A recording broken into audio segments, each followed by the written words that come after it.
Everybody, welcome to Tampa City Council meeting on our public hearing procedures for the City of Tampa FY26 millage, FY26 budget, and the FY26/30 capital improvement budget program.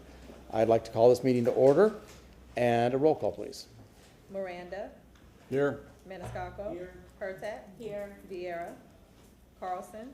And Clendenin. Here. We have a fiscal quorum. Thank you.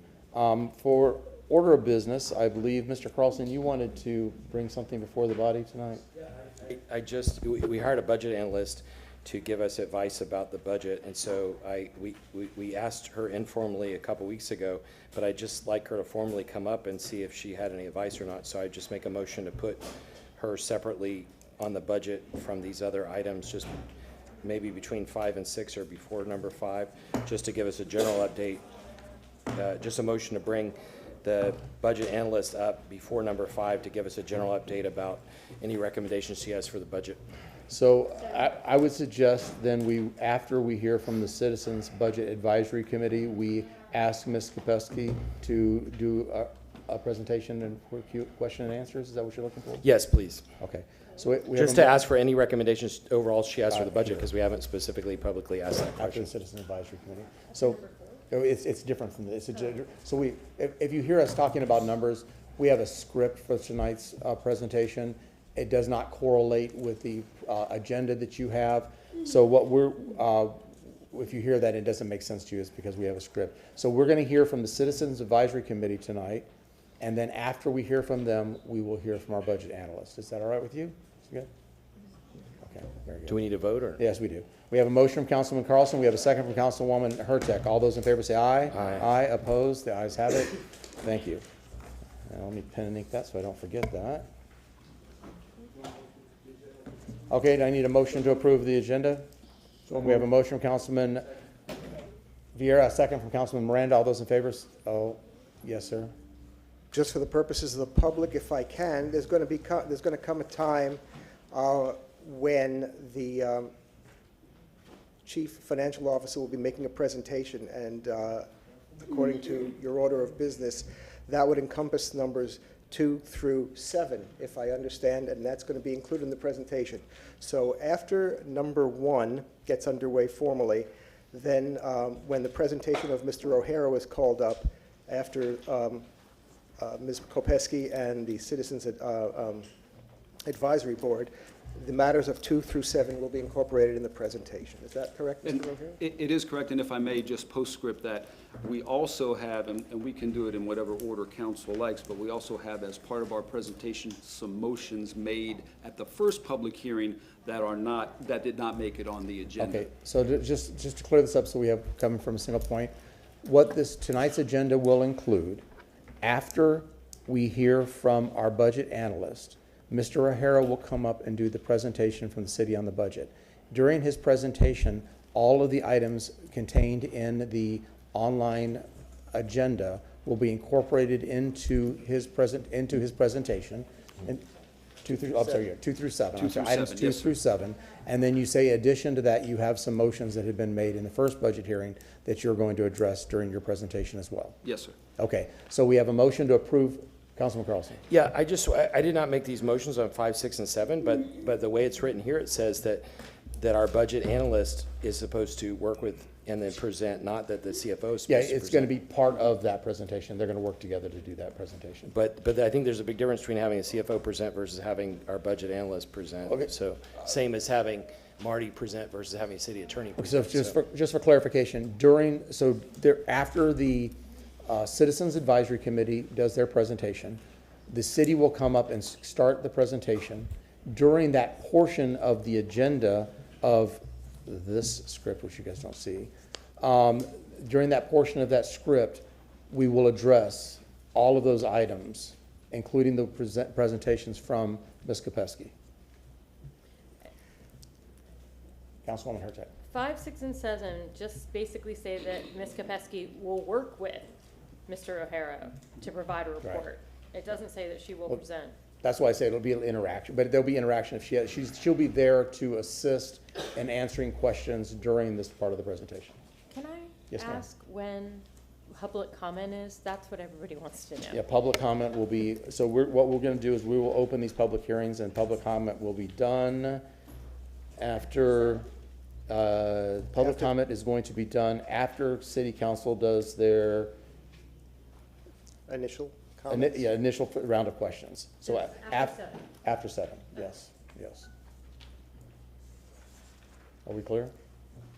And just so Yeah, I council, and just so council knows, and so the public knows, the reason we are doing it in this particular order is there are statutory requirements that, per Florida statutes, that have to be met in order to legally adopt this budget. So we are very mindful of our obligations to be able to do things in a particular order, so that we comply with Florida law, so that we don't do anything that we would later find out and regret. So, thank you. Can I just add? Councilman Carlson? Yeah, I just wanted to add, just like in the case with Marty, he's our representative, even though we have a legal department, they're bound by Florida Bar Ethics. We have our own attorney who's giving us his view, representing us. And for the same reason, we have a CFO that represents the city, and then we have a budget analyst that represents us.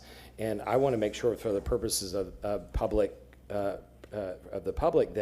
that our budget analyst is representing us in presenting the information, not just the CFO. Not that the CFO wouldn't present it the same way, but I want to make sure that our representative is representing us in presenting the information. That Councilman Carlson, that was addressed by the motion that you made. So she is going to speak, she will actually be speaking prior to the city's presentation. So she'll be speaking after the citizen, based on your motion that we passed.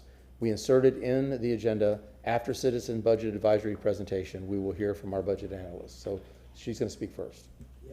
I just meant for 5, 6, and 7. Okay. Well, she can address all of those. And if you have Q&A, she's the subject matter expert. We can have her up here and put her on the spot. Okay. So I have a motion from Councilman Vieira, a second from Councilman Miranda. All those in favor say aye. Aye. Opposed? The ayes have it. Thank you very much. Okay. So I'd like a motion and a roll call vote to open the second public hearing for consideration of the FY 2026 millage rate, FY 2026 budget, and FY 2026 through FY 2030 capital improvement budget and program for the city of Tampa per Florida statute section 200.065. The FY 2026 final millage rate needs to be adopted by a separate vote prior to adopting the operating and capital improvement budgets. We have a motion from Councilman Miranda, a second from Councilman Maniscalco. Roll call vote, please. Vieira. Yes. Carlson. Yes. Miranda. Yes. Maniscalco. Yes. Hurtak. Yes. And Clendenin. Yes. Motion carried unanimously. Thank you. Now we'll hear from our finance chair, Councilman Miranda. Thank you, Would you Mr. please Chair. read Second the second reading. public hearing? Thank you. Second public hearing statement. This is the second public hearing for the City of Tampa fiscal year 2026 budget. The proposed millage rate is 6.2076 mils, which is 4.27% more than the rollback millage rate of 5.3 mils. Property tax funds are used to support the general fund operating budget and the community redevelopment agent funds of the city. The general fund includes such departments as fire, rescue, police, human resources, parks, and recreation. And if Yeah. I can, did you Yeah, want to I raise was, the issue? yeah, on the millage rate, the correct would be 5.9535 mils. You had- 5.9535 You just had an extra decimal. mils. Thank you. Thank you. Okay. Okay, and now we are going to hear from our Citizens Budget Advisory Committee. I see the chair, I spoke with him earlier. He is on his way, but he's not going to be here on time. Our vice chair is here, Stephanie Pointer.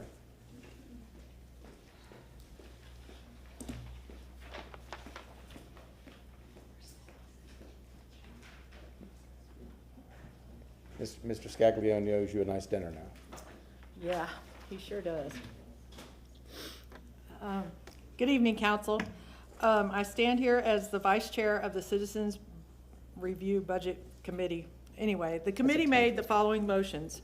1, the city of Tampa should do further due diligence on the cost of the forensics facility on Howard and the Howard Avenue Stormwater Project to see if there is a potential for further cost savings or alternative plans that would result in more cost efficiencies.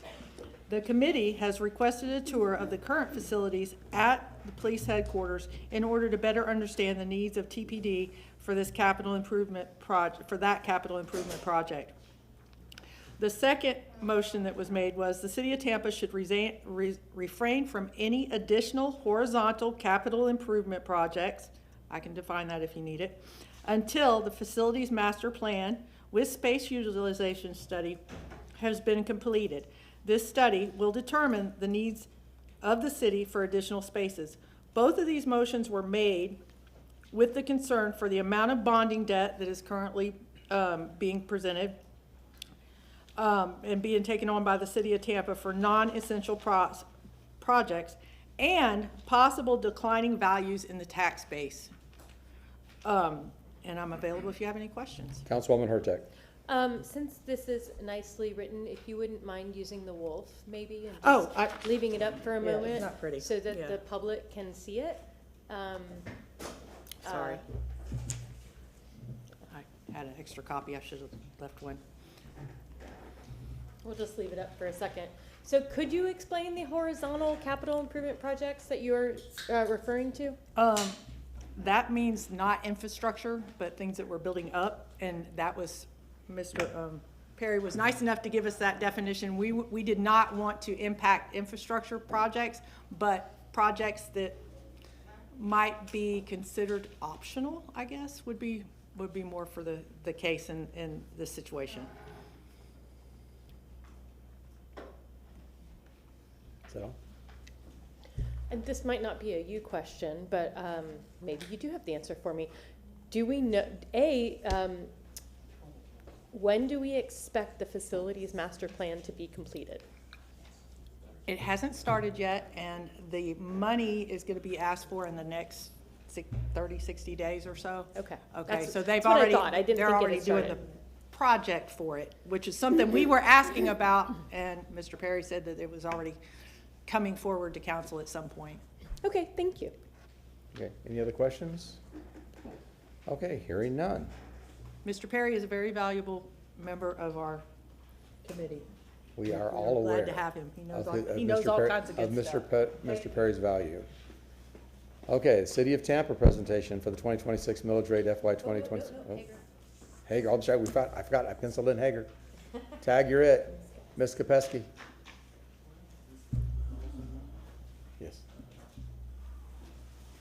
Thank you. Hello, Hager Kopesky, City Council Budget Analyst. So I know that there was a memo that came out today requesting some additional information. I do want to just cut to the chase and say, though, although I understand that there is a desire to have some feedback on that, that was not something that I understood to be a specific directive, and as such, I am not prepared to speak to that. That said, last time we were here, we did talk about the fact that as part of whether it's my ongoing responsibilities or whether it's the Citizens Advisory or a combination of those two, that what would be beneficial is to have more regular meetings, i.e. quarterly levels, to have feedback given. The other thing I would say, and I know that you have an interest in specifically the fact that we're in the budget cycle, but I want the council to remember that yes, the budget is set in motion as a point in time, but cost savings, revenue opportunities, all those things are live and they occur constantly. And so as such, the ability to report back on those things throughout a fiscal period is really where that merit comes from. And I'm not trying to shortcut the answer, Councilman Carlson, but I will not be able to do a formal report today. Councilman Carlson. Yeah, I just, I think in the advocating for this position and the hiring of this position, giving feedback on the budget, it was a basic, the core basic duty of this position. And it came to light because someone in public comment a couple weeks ago mentioned it, and so it seemed to me that we wouldn't have to make a specific motion about it, although I did tonight. I think the purpose was that we would have extra hands with someone with expertise who would look through and advise us on the budget. It looks like a lot of time was spent on $1.5 million in budget, but what about the 1.95 billion? And so you know, the public is expecting us to evaluate the larger budget, but we seem to have spent a lot of time on the 1.5 instead. So I hope we can fix that going forward. Maybe we can have a workshop discussion sometime about what this position is supposed to do. Well, and I think But- it might be helpful if you and I have a discussion about what does go on behind the scenes. Yeah. And it would be helpful also if you would return the emails of my aide and set up a meeting with me as well. Thank you. Councilman Bureau. Thank you very much, Mr. Chair. And it's funny, Hager, like when we have a new position, right, it's always good to have procedures and everything outlined. And I think sometimes with your position, it's not you, it's just the position that when something is done, we need to better outline for you so that you can have expectations of us and vice versa. That so it's sort of I think this situation is a victim of the position and not you. I think you do a fine job and so forth. It's just there's substance and then there's procedure. So I think this is your second budget, is it?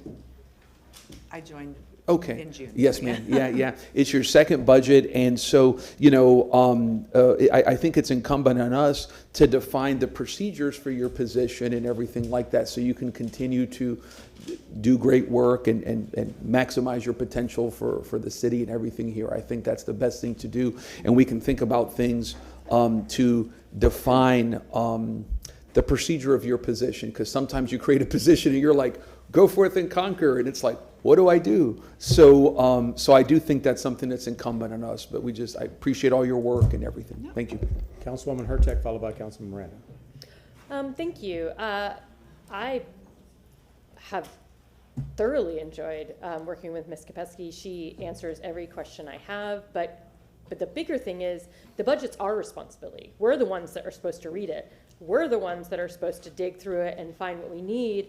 Ms. Kopesky has been helpful when I go digging, but it's still my responsibility. The budget is council's responsibility. So we're the ones that are supposed to be digging and finding and working with the administration and others. So I have appreciated the help, but the honestly also greatly appreciate the Mr. O'Hara and Mr. Perry, who are constantly answering questions for me.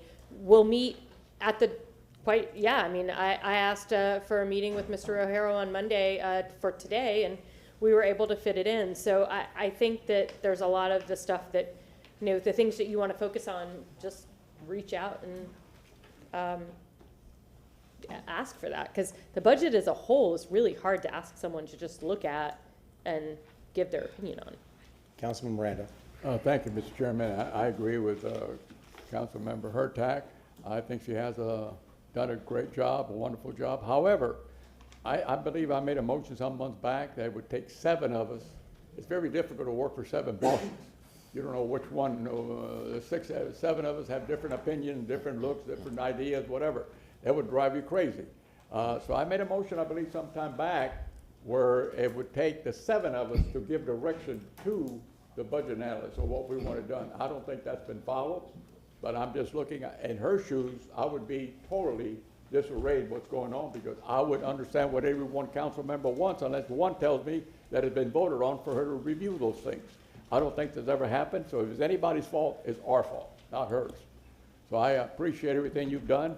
You're not making the budget. You make sure that those budget numbers are correct and that the public gets a dollar spent for every dollar collected. Yeah, I was the one, just remind, I was the one that created the job description, and I think it's clear, and I thus far, I think that it's met my expectation of what I envision the role of the budget analyst. And maybe there's a disconnect because I'm in the same boat that Councilwoman Hurtak is, and when I've called, from the moment we got this budget delivered to us, I had my sticky notes all over that. And the first person I called was our budget analyst, a city council budget analyst, to go over each one of those items. I didn't call city staff, I called her, and we had a meeting and discussed each one of these items, and then she did the research based on my request of her, but I gave her very specific requests, like, okay, explain this to me, I don't understand this, can you find out what that means? And she took that laundry list of items that I had, and she brought those answers, and then actually arranged a phone call I had with our city staff to dig a little bit deeper. This is all for those of us that, some of y'all are you know, have done this for several years. Some of us, this was only, we've done it twice. And it's a learning experience. And I think, in fact, just today we were talking about the lessons learned even in this process. So taking from what we learned last time and improving it this time. And we spitballed, and I had Tim take notes of some of my spitball in the office today about things that I think I would expect out of the 2027 budget cycle, what I would be looking for. And I think the suggestion would be is, and you hit it in this, Councilman Carlson, sometime in the first half of this next year, we need to do a workshop preparing for the 2027 budget cycle so that we all have everybody's on the same page, we have the same expectations, so that when the city comes to us with the budget, they bringing to us the product that we expect with the detail that we expect, and that when our resources are come to us, that our expectations are met. So I agree that I think this should be the subject of a workshop in the first half of the next year.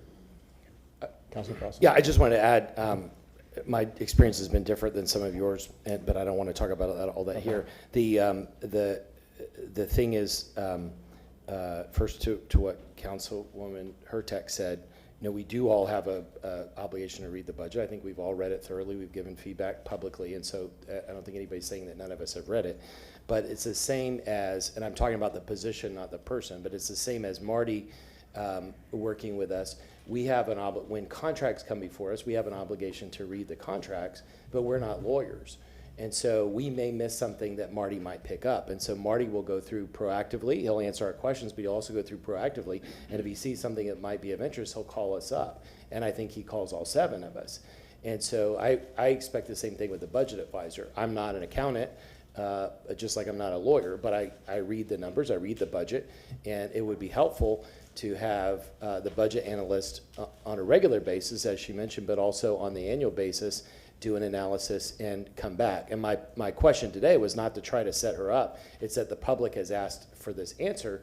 And if we end up approving the budget with very few changes, we at least have now the official opinion in the last hearing from the committee, and we have the opinion from our budget analyst, and then we go forward with our own analysis. Thank you. Councilman Maniscalco? No, I'm good. Okay, very good. Thank you. Anything you'd like to add? Are you good? I mean, listen, on a personal level, Councilman Carlson, obviously, we have a bit of a gap in expectation. I don't want that to be the case. So, once we move past today, we need to resolve that, and I'd like to resolve that. Just one last thing. Councilman Vera. Thank you.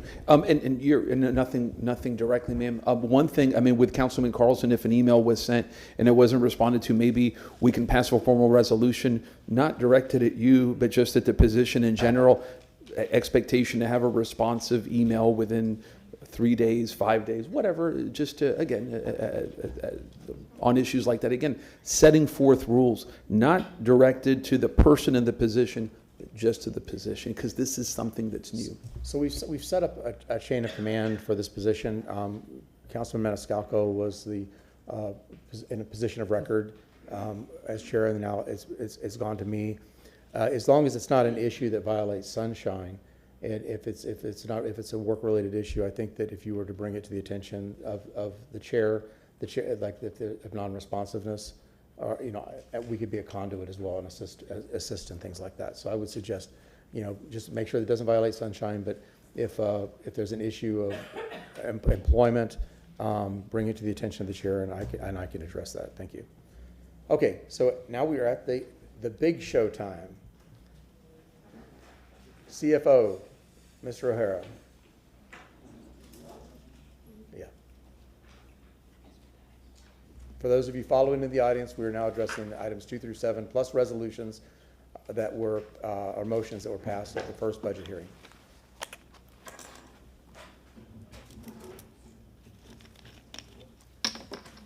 Thanks, Mike. Yes, sir. Thank you, Mr. Chair. Good evening, Council. Dennis Rogero, Chief Financial Officer. Do we not have enough? That's okay. I'll watch you follow. We're good. Did we short you? I apologize.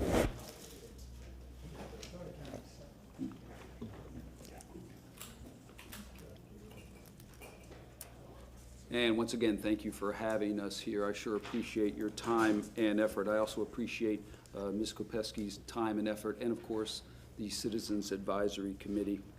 It's been quite a journey. Again, you see leadership is here to answer any of your questions and share additional information.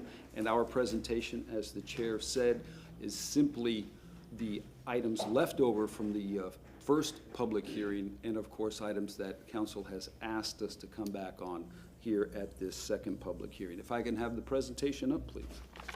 You're good. Thank you. Agenda item number 2 was the Parks ADA improvements.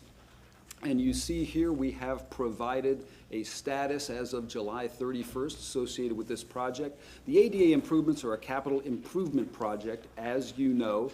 You see the budget is a little over $3.3 million, with a little over $1.1 million either actually spent or purchase orders have been issued for it. And you see the balance on the far right, a little over $2.1 million. That's the status as of July 31st. But moving into the next slide, we also anticipate adding additional funding over the next 5 years of $1.6 million. The simple answer to the motion is all of the funding associated with the project are for the actual disability improvements in the parks throughout the city. So in sum, a substantial amount of funding, not only to date, but anticipated over the next 5 years.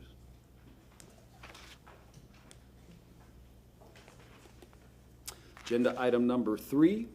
Do we want to pause for each agenda? Oh, I'm sorry. Councilman Bureau, did you want to? Yes, I did, thank you. I was actually writing some stuff down, if I may. Yes. Thank you, sir. Thank you, Mr. Rajero. A couple of things I had quick questions on, sir. With regards to ADA improvements, there are differences, as we've discussed, between ADA improvements on a pathway to the park for someone who may have mobility challenges, as opposed to a piece of playground equipment that can be accessible to a person with a disability. I was actually emailing my assistant Brandon an motion for that to get specificity, but I don't know if you can answer that question. If these improvements are to, pathways to be able to reach the park or playground equipment, is that something you can answer at this time? I cannot. I don't know if perhaps leadership can answer. There we are. Ms. Nguyen. Excuse me, Administrator Nguyen. Good evening, everyone. Osir Nguyen. Yes, Councilmember Vieira. In the CIP, those projects are the projects for the large major projects, putting in ADA-related safety, asphalt, or what have you, those type projects. When we are talking about equipment as we're renovating parks or as we're making any type of changes, that's when we're putting in those, the ADA playground equipment. Those purchases or those projects are operating, come under our operating. But what we're talking about here is the CIP, and the CIP is in fact those large projects that you Yes, mentioned. ma'am. So, thank you, Ms. Nguyen, for that. So I'm going to be making a motion to see what parks have playground equipment as opposed to accessibility, because I think that's very, very important. Because when we talk about this is CRA world. When we talk about playground or accessibility, we're talking about equipment. And my second question was on, I had specified in the motion as well, since we're using CRA money to help the CRA areas, South Tampa and then North Tampa and New Tampa are obviously not parts of the CRA. So are these funds going to be, there's $2 million, are we going to concentrate on South Tampa and North Tampa? Because again, we don't get CRAs out there. I'm all for CRAs, but and Yes, sir. So we do have an example of a project for Gadsden Park. And we have a new prefab restroom with utility infrastructure and hookups. So we do look at distributing those funds outside of the CRA. So what I'll do is, because again, Rome wasn't built in a day, I will make a motion on Thursday in that regard to take a look at in North and South Tampa. And I say that obviously I don't represent South Tampa. Councilman Carlson doesn't, and works very hard for South Tampa. I just say that because really all areas outside of the CRA. Yes, sir. That's all. It could be Sulphur Springs, North Tampa, any other part that's not in the CRA. I just specify that for simplicity and everything. And I think that's it. Thank you. So in terms of my motion, I how can I say this? I don't think we have what at least I'd favor in at this time, but this is something that is developing, and we can change it as the year go by, especially with the additional funds that we have. But I do think it's important to make sure that every city park has playground equipment that is accessible. Every single city park has that. I think that is a moral statement. Obviously, I know we agree on that, but we have to make sure that when I talk about ADA accessibility, it's not just being able to reach that park, but then being able to use that playground equipment. I think that's important. So thank you. Yes, sir. So, Ms. Whitman, before you load a question, so just to be clear, the project balance of 2112434 is the money that we will have available to us in 2026 for CIP ADA improvements? Partially, yes. That's the money that's available right now and will carry forward into fiscal year '26. You will have more money should council adopt the CIP tonight Okay. with the fiscal year But '26 this is the component. carryover that'll go into, that we still have available. Okay, very good. Thank you Yes, so sir. much. Anybody else on this item? Okay, let's move on to number 3. One thing, Councilman Carlson. yeah, thank you to Councilmember Vieira for bringing that up, and especially for talking about the non-CRAs areas, including South Tampa. I agree with them and have a lot of requests from constituents asking for ADA equipment, especially for their kids in South Tampa. Thank you. Thank you. Mr. O'Hara?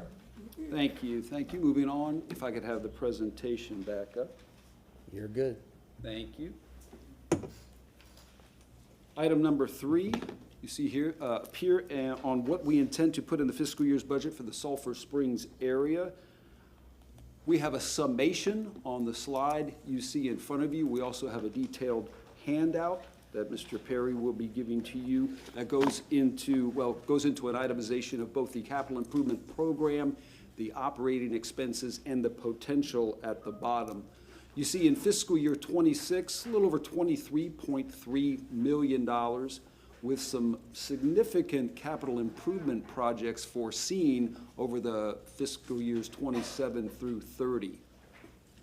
And I'll give you a moment to receive those handouts and we can discuss any particular items. There's simply too much to put on a slide.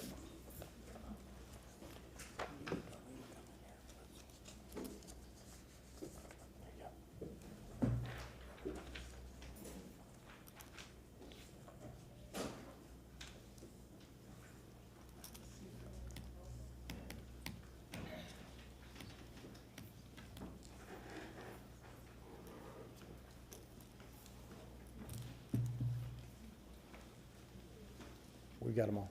You're good. Okay, we're good to go? Okay, thank you. I just wanted to make sure if you had any follow-up questions. And of course, as always, if you have any follow-up questions after the presentation, please let us know. Agenda item number 4, the housing budget. No, I We thought apologize. we were gonna put I this thought up you- on a screen. Oh, or- I can. I'm 'cause we happy have- to. My concern was that it was too small, but Yeah, we have maybe I'm discussion wrong. about If I this could one, have the too. wolf up, please.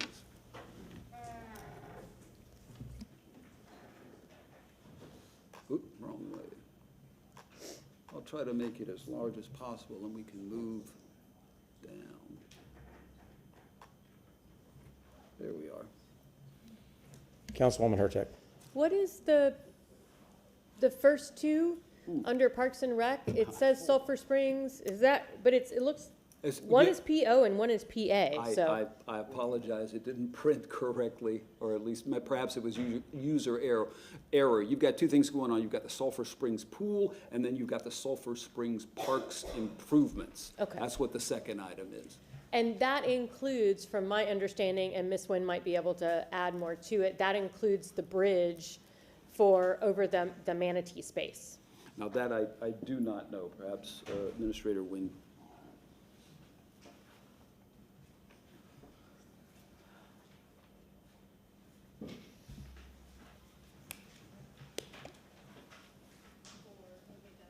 Wynn, Administrative, Neighborhood, and Community Affairs, so yes, that does include that bridge, that space.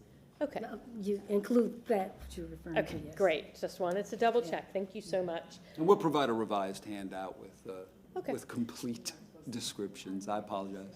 Great. And then I had something that I added, sent out to my colleagues during this time, and you two already have copies, I was told. So, Miss,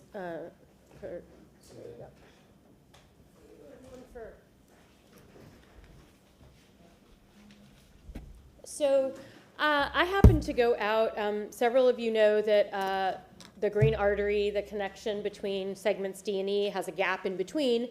And I was able to go out with Parks and take a look. Miss Scharf has a great little map for us where I was able to go out with Parks, and you want to zoom out just a little bit if you could. So if you take a look at this, this that I just put on the overhead, Green Artery segment E ends at Florida and Byrd. Green Artery segment D starts at Nebraska and Van Dyke. So basically it's right there. So we have, and if you follow the yellow line, that's what we already have. But what doesn't connect is the part of River Tower Park. So I happened to go out and ask one of the parks folks to meet us out there, and met us out there last week and told us about this bridge that's being done. So the bridge will be fixed, but it is not right now. So the rest of that is kind of closed off. But we want to be able to connect the Green Artery with the boardwalk that goes under 275. And can you show the first and last images? The maps, yeah. Okay. Yeah.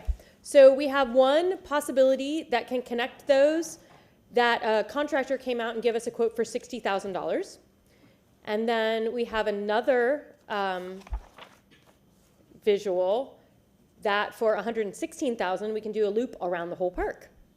And I really thought that this was going to be in the $300,000 to $400,000 range. I thought this was something we were going to have to, find money over the years to do. But because of the cheapness, I worked with Ms. Kopesky and, of course, Mr. O'Hara, and were able to find some funding that exists. And I know Mr. O'Hara can talk more specifically about where that funding comes from, that if we chose to do this, that we tonight could go ahead and put this in motion. And Mr. O'Hara, where would that funding come from? Yes, ma'am. Dennis O'Hara, Chief Financial Officer. It's from an existing capital improvement project that has $400,000 budgeted. It is project number 1002427, Seawalls and Natural Systems, and I can put that on the wolf. And you see no obligations to date with a balance of $400,000, so we can easily accommodate that quote that you mentioned earlier, ma'am. So this would enable that connection of those two segments that we want, that we've already put in for, that FDOT has helped the city fund, and it will connect. It will also give Sulphur Springs something in this budget that is tangible, that they can look forward to. So I think that's a real win-win for everybody, and I just want to thank park staff, finance staff, everyone. I had no idea that we were going to be able to actually do something so cheaply. So I just want to say thank you for all involved, and I'm hoping that council will support me in this item. Thank you very much. I think this is a great idea. When I saw the memo come out, I was skeptical because I wanted to see, and now that I have this image in front of me, I think it's wonderful. Why? Because now that it's connected, it allows people to explore the park. I've been to that park I don't know how many times. I even made a little short film showcasing the Tower Park. And knowing that it could be a seamless connection, by, a footpath or a bike path, people will recognize it for what it is, not just passing by and seeing the water tower. So I had mentioned in another meeting how it used to be a drive-in, and how being on the Tampa Theater Board, I mentioned to them, because they're going to be doing renovations and whatnot, why don't you do movies in the park like they've done at Curtis Dixon? Do it here. Make it like a makeshift drive-in. Not just to watch the movie and enjoy it, but I want people to talk about Sulphur Springs. Yeah. When I was a kid, My dad and I would go downtown and we would stop at one place. Now everybody comes downtown because it's grown so much and we have the Riverwalk and all these things. When I was a kid, historic Hyde Park wasn't like it is today. And people got together, preserving the houses, restoring there, and now it's how it is. Same with Tampa Heights. And I can go on and on. We have to talk about Sulphur Springs. A long time ago, several years ago, a gentleman asked me, if you could invest in Tampa, where would you invest? You know, where should I buy a piece of property? What should I do? I go, Sulphur Springs, the historic nature of Sulphur Springs. And in all these neighborhoods that I mentioned, the history has sold itself. Ybor City, the restoration of the history. So anyways, with Sulphur Springs, I think this is great. Yes, it's just a path of asphalt, but it connects, you know, from Nebraska to Florida. That's a big deal. And since we're on the Sulphur Springs topic, because I'm not going to talk again on this, talk about what you talked here with Fresh Food Initiative. East Tampa needs grocery stores. Sulphur Springs needs grocery stores.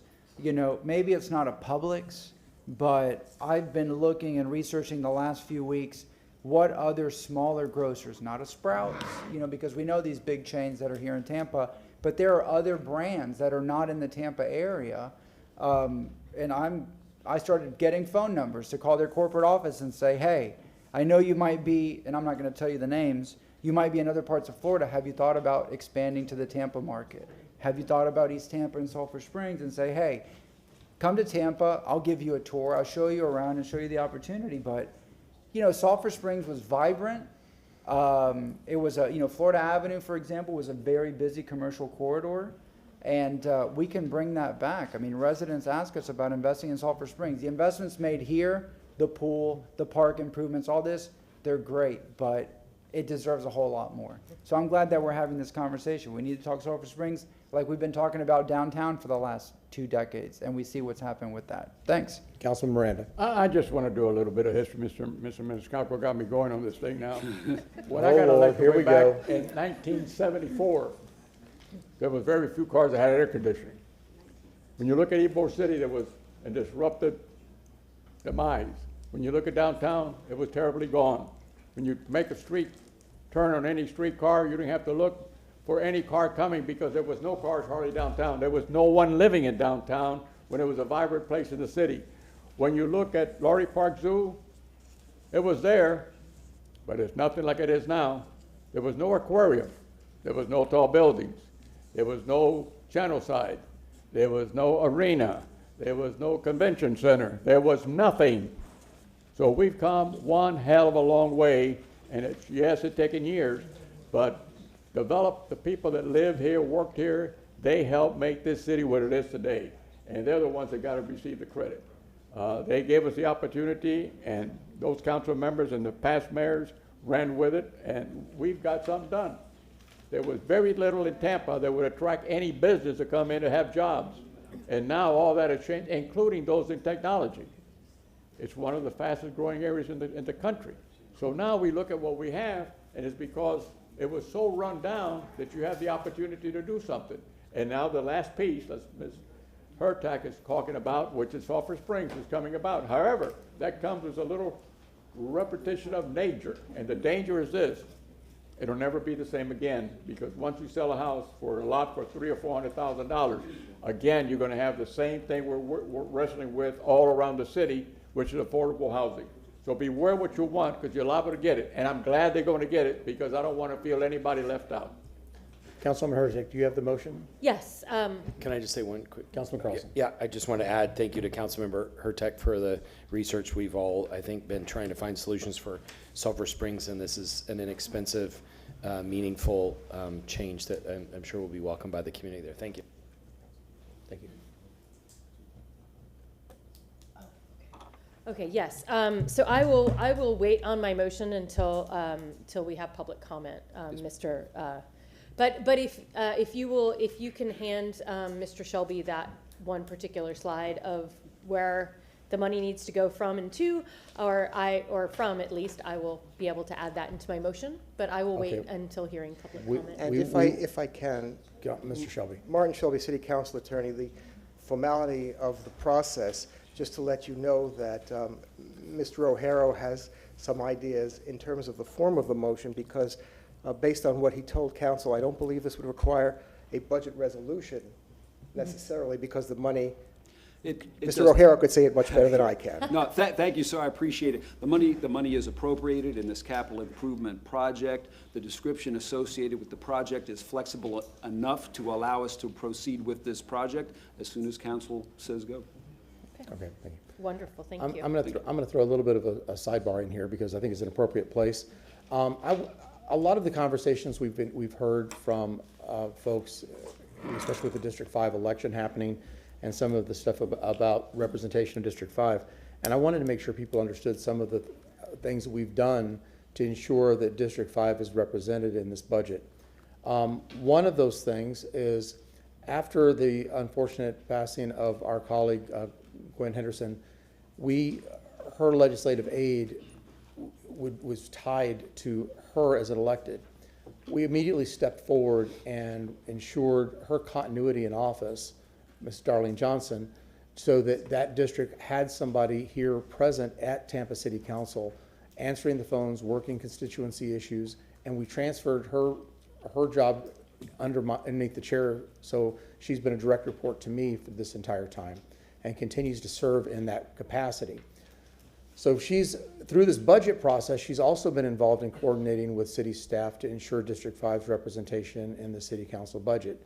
And I wanted to give maybe Darlene Johnson just an opportunity for transparency, because this has been a big question out there because of this glaring vacancy of some of the things that you've been doing, and I'm kind of surprising her on this, so sorry about that. But some of the things that she's done, because I've been very happy with Ms. Johnson's involvement with city staff and working on District 5 issues, and making sure, one, that she brings those to me so that I'm aware of what the important issues are, so that when I'm having communication with staff, that I'm being an advocate for that position as well, and she's had her own voice in this too. So, Ms. Johnson, start with your name, please. Yes, thank you.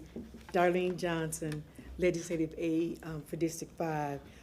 To me, I feel it's an honor actually to appear to share with the community that I am pleased, and I know the late Councilwoman Gwendolyn Henderson would be pleased that District 5 is being engaged. District 5 is being considered. District 5 is not being forgotten when it comes to making decisions for District 5. So for me, the only thing I can say is thank you, thank you, thank you, and let's not stop until October the 28th. Let's continue the collaboration and the partnership, because District 5 deserves to be heard. Thank you. And is anything else that you think we should be? I know you've had your input on the budget items and social action funds and all that, so you're good with everything right now. So With the one, yes, I am, and I won't be afraid to say if I'm not, or I won't be afraid. I know you're not. To share what I think the late Councilwoman Gwendolyn Henderson would say, so I won't be afraid. So Very good. at the moment, thank you. No. Thank you so much. Thank you. Could I just add one? Oh, Councilman Carlson. Yeah, just one quick thing. You know, I think we've all had the same experience, but we've seen you everywhere out in the community, and so you have followed up on the same or more schedule than you did before, and you're everywhere out there listening to people, talking to people, and I'm sure Councilmember Henderson appreciates it from above. Thank you. Okay. Mr. O'Hara. Thank you, Darlene. Thank you, sir. If I could have the presentation back up.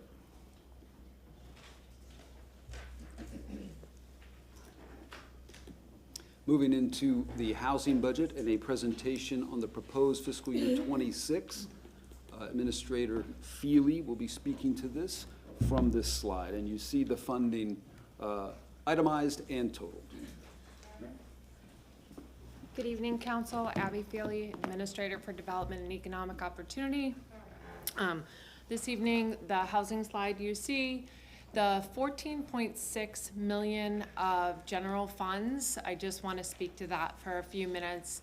As you had the housing presentation with CRA the other day, you know that typically there are rollover funds that are in that. So of the 14.6, we have 3.8. Well, first, that has the 2 million in it. The 2 million in it, that you just appropriated that we're working on the program for hurricane recovery. So 14.6 minus the 2 puts us at 12.6. In addition to that, we have 3.8 that is pending or planned, that is in this fiscal year, and we have 4.3 that is encumbered, so, but not yet expended. So what we are left with for fiscal year 26 in terms of the HPF is $6.5 million. And that typically funds our rental and move-in assistance program. It funds down payment assistance, that is that 80 to 140, because I know many of you are aware that in the following lines, the federal funds and the SHIP funds are at 80 and below. And then also, so RMAP, DPA, owner-occupied rehab, or what we now call homeowner repair and rehabilitation program, and then kind of our funds that we use to strategically partner outside of typical grant funds. So that would be 6.5 is what we're really looking at for next year. And I think it's imperative that while this number includes the rollover, that I am upfront with you as to where we stand on the programming and what is actually in that bucket, so you don't come back to me and say, hey, where's the 14.6?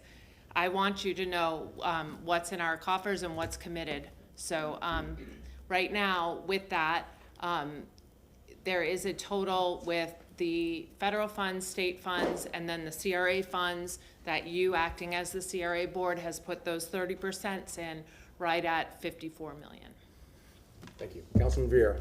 Thank you very much, Mr. Chairman. And Ms. Feely, you know, but I just have a quick question for you, but I always think it's so important just to recognize the hard work that you've done, ma'am. I mean, just, you know, you mentioned the flooding assistance and the first round of funds that we got from the state of Florida, and now what you're doing with round 2. Just, again, we're the only local government that did that, and that's a big deal. And you led that effort from the administration's part, and so just again, thank you. You're a wonderful public servant. We had talked before today. I had mentioned it was part of my motion. I cite this now, so I have to talk about it later. I think much of council has been briefed on this Portico returning citizens housing effort, and we talked about securing, I think it's about $100,000 from the housing fund. So that is money that is available and ready to go for that, correct? There are discretionary funds within the HPF that can support that, yes. Great. Now, how would I finalize that? In other words, do you need a motion of council, or, you know, if that makes sense? I think that would come from either Dennis or Mr. Perry, correct? I think a motion would not be inappropriate, just to codify it, and then we can take an action if it requires like a financial resolution or Yes, sir. something like that. So pursuant to the fine example of Councilwoman Hurtak, I will wait until after public comment, as you're so courteous for that. But I do plan on making that motion. And again, thank you for always working with us, and you're a delight. Thank you. Councilwoman Hurtak. Wholeheartedly support that. They do phenomenal work. Really can't wait to see what I've taken the tour too. Can't wait to see what they do with that space. And I do want to, I agree with Councilman Vera again that, you know, I want to thank you. You just jumped up immediately to bring that 3.8 million to repurpose those funds. I think that was amazing. No other community is doing that. The additional 2 million we added, no one is doing that. And I'm glad you mentioned the RMAP funding, because no one is doing that. Like, this city is the one that's doing all of those things, and I just want to say thank you so much for that. What do you believe, what is the budgeted amount for the RMAP program? You knew I was going to ask, for the RMAP program for this year. So right now, and I have not met with the team to finalize these numbers, but I'm going to give you what is estimated in the buckets for each of the programs. Okay. Right now for RMAP, it would be about $3 million. Okay.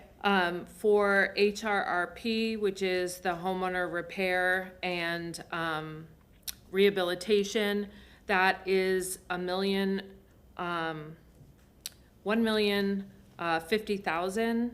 And right now, that includes a pipeline of 10 at 100,000. I mean, that. Okay. Always, sometimes we have applicants that need less, so that fluctuates, and we can also sometimes use grant funding towards some of that as well. But these are just HPF funds.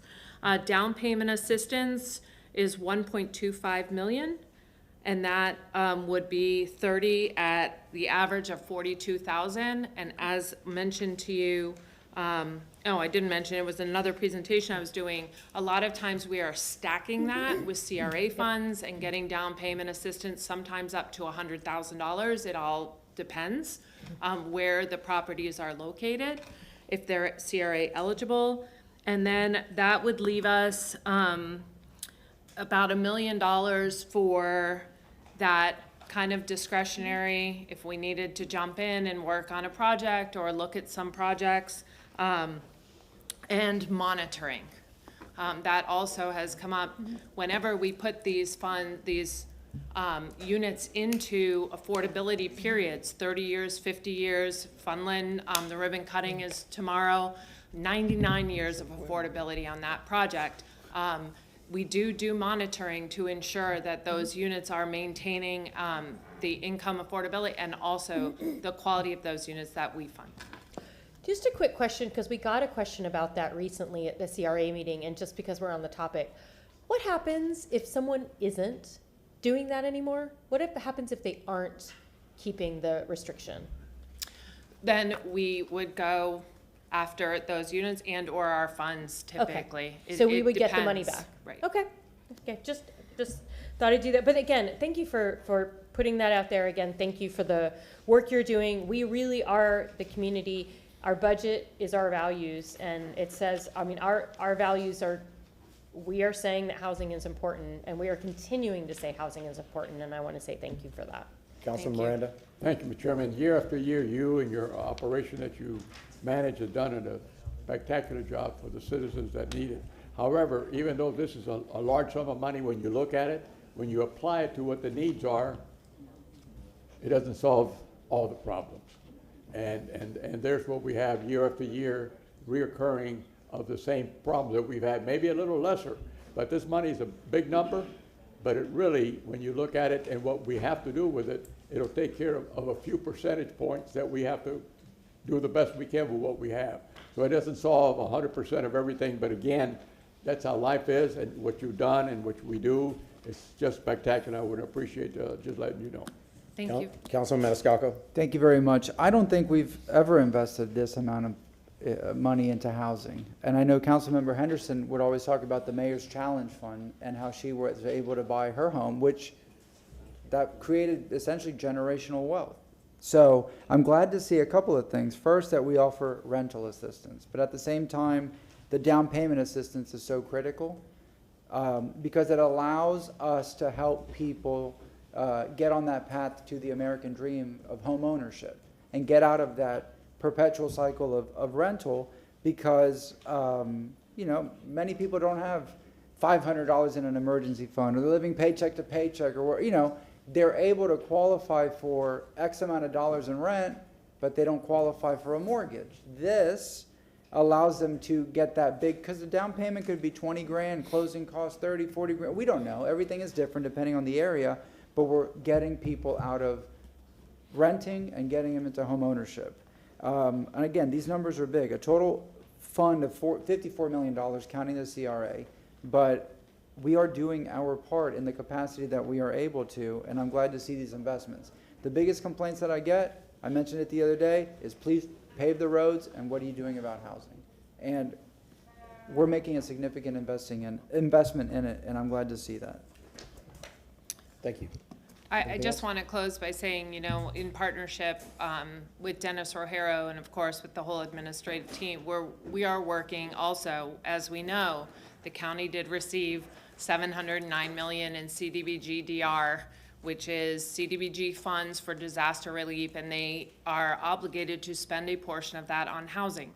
Those funds can be spent in the city, and we are continuing to work with Cheryl Howell and housing over there to try to, again, increase this number and do whatever we can to look at additional opportunities for partnerships and additional opportunities to continue to increase housing affordability in the city. So thank you.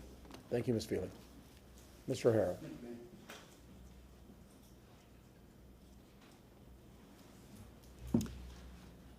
Thank you, and I appreciate Administrator Feely mentioning the CDBG DR. It was recently approved by the Housing and Urban Development Office at the federal level, and we'll be discussing with the county very, very shortly where we go from here. Now that our, meaning the county and the municipality's plan has been approved. If I can have the presentation up again, please. Agenda item number 5, 6, and 7, they all relate to the Social Action and Arts Fund, so we've combined them on here, and the Chief of Staff has some words and information for council.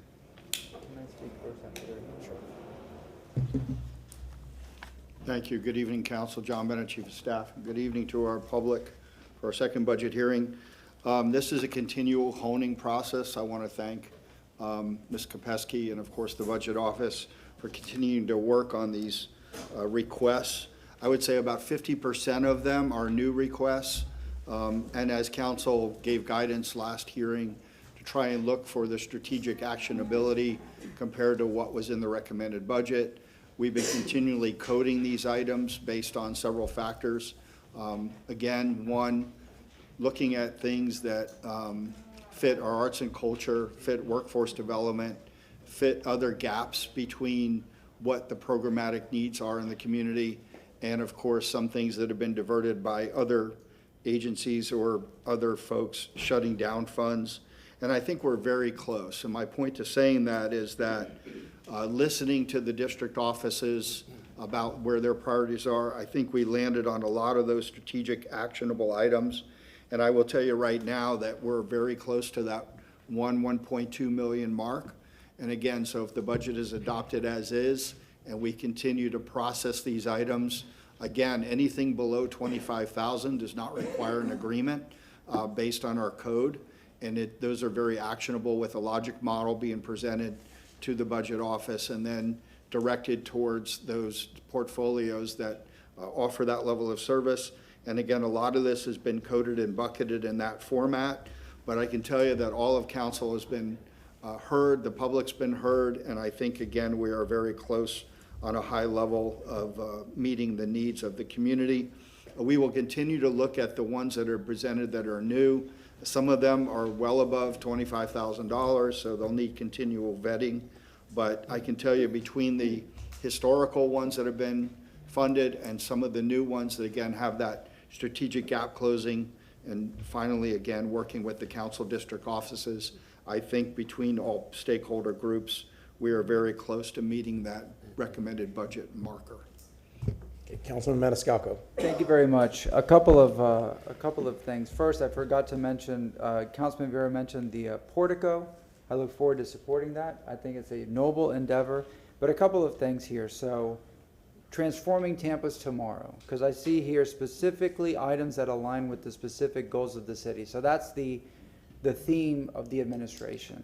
And I saw that it was suggested, this was just a suggestion, I see here like NAACP, they were at $100,000 about reducing that. I would not support that. I want them to get their full $100,000 because it's an investment in the youth of tomorrow and what they do. We're investing in the people, and we're transforming Tampa's tomorrow, going back to that. Returning citizens, people that have paid their debt to society, if you want to call it. They need to get back on their feet. They need a hand up. That's an investment in our community tomorrow. The Skills Center, and that's, I don't know what the amount is. I know that it was brought up, and I heard some numbers. I was there to watch the construction. I toured it before and saw what it was, and I was there for the ribbon cutting for what it is.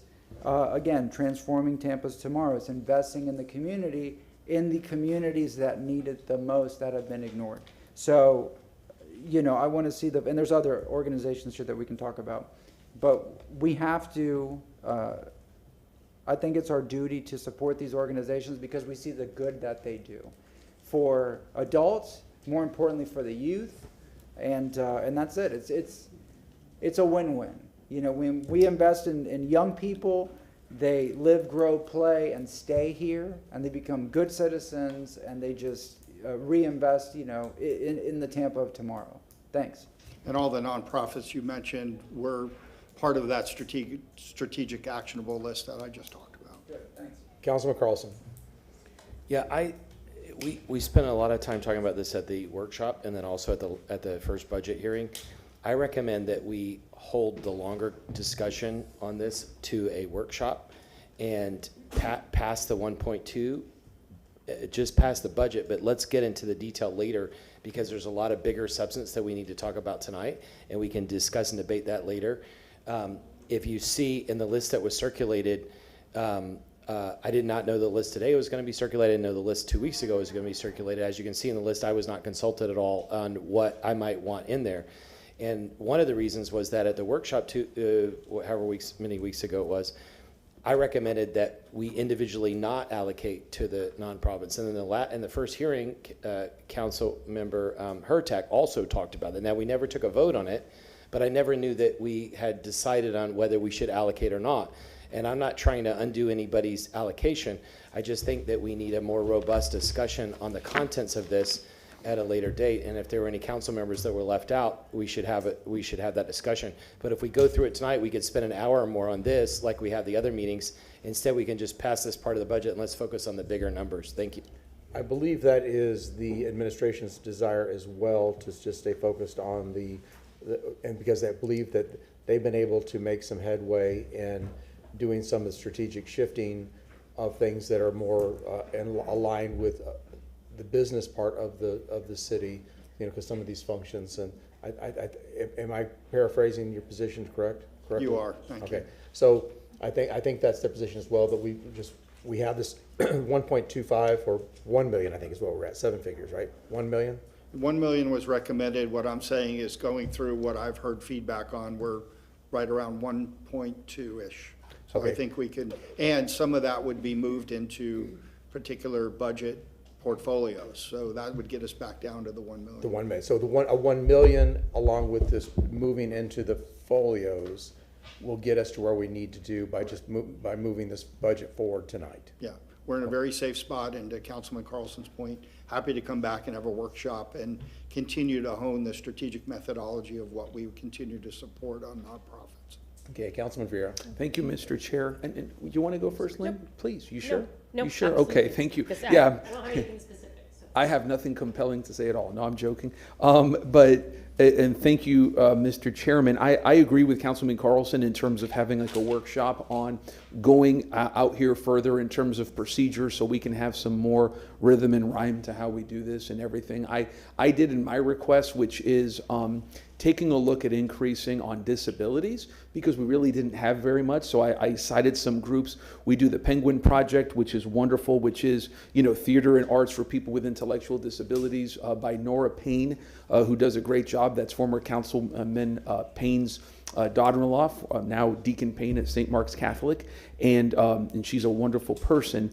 And in terms of other folks that are asking us for money, because we talk about that $4 million, well, we can do what Nancy Reagan said and just say no. If we're not proposing it, then that's it, and we can wait till next year, and that's it. And nobody here is, it would appear, proposing this, but I'm glad we're not following what the county is doing, which is to roll back on nonprofits. These are nonprofits that help people day to day. Some of the groups that I cited here, the Veterans Helping Veterans, they help out people who, if they don't pay their utility bill or their rent, they're going to lose their house, and they're veterans. People with disabilities and different groups like that. So I think that's something that's very, very important. It reflects a moral purpose. But 2 questions for you, Chief Bennett.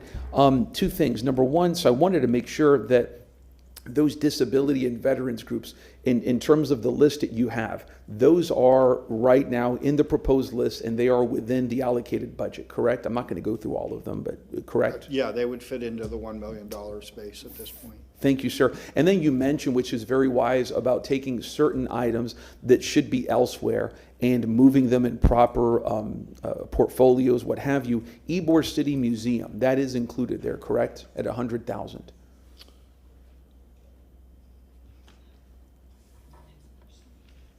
Yeah, that would be one that we would look into, the arts and culture aspect of this. But it would be included in there, correct? Yes. So it is there. Good. So that's important, because they lost their funding for a number of years, and they suffered a lot for it. And I want to make sure. And again, by the way, in transparency to the public, my request, I cut down on them. Ybor City Museum was cut down by a third. It was 150, they're down to 100 again, so that we can fit everything in there, be responsible. My requests are about the same as they were from last year, and I think that's something that's very, very important, obviously. Gosh, I had another question, but I forgot. I'll come back later. Thank you, sir. Councilwoman Hurtak.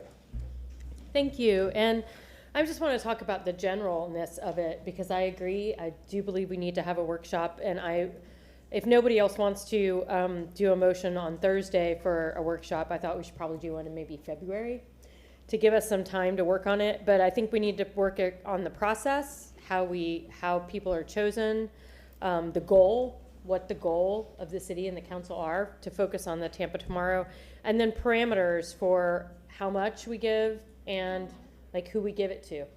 Like, are we giving to organizations that already have millions of dollars? And so just kind of looking at that in terms of, and like how we, just overall how we want to do it, like how long people should get the money, so those types of things. I've talked before about the desire to make sure people have training in grant writing, things like that. And I think that'll be a really good conversation for February.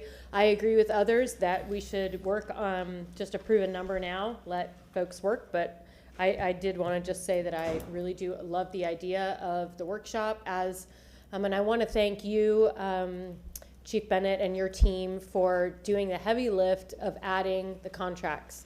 That was a really heavy lift, getting everybody where they need to be, and now we can move forward with the next step. And so that was a very big part. Want to appreciate you for that, and I look forward to the further conversation.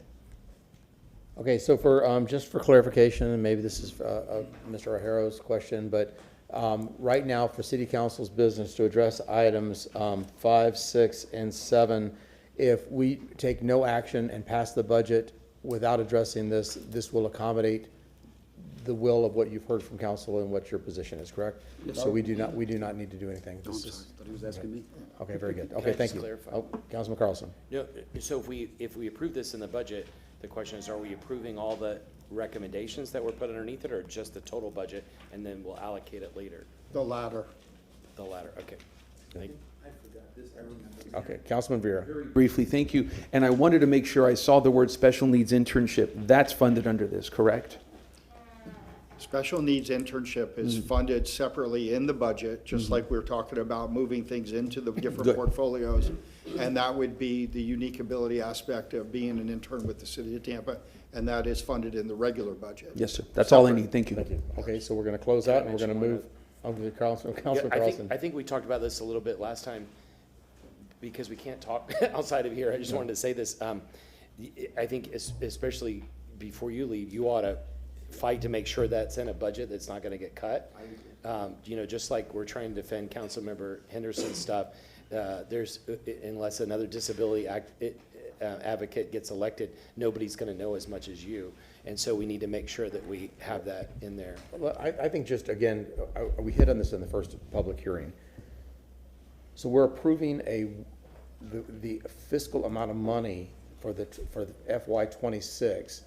And then after we leave here tonight, they have our request, and the chief is telling us, and our chief financial officer is telling us that based on what they've seen, and based on the money that we have allocated and their plan to shift money out of what previously was known as the social action funds into more strategically aligned business model budgets, that they're able to accommodate these requests.